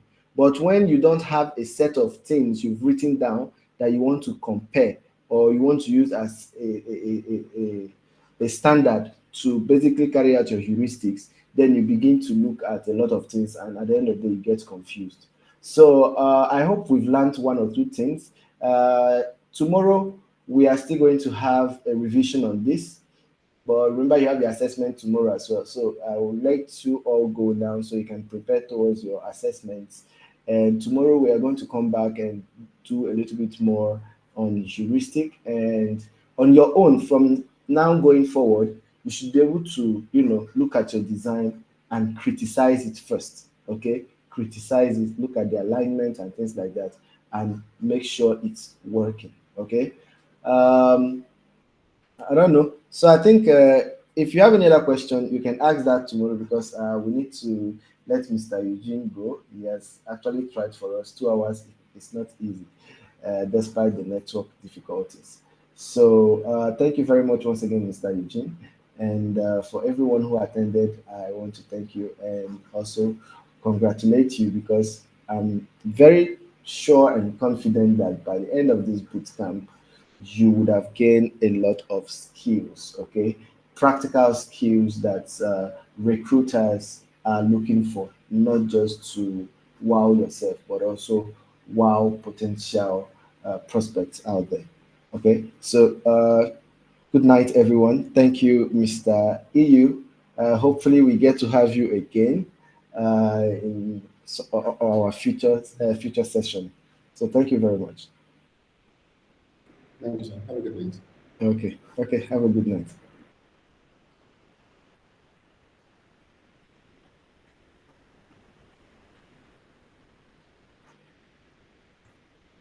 You put don't want to go.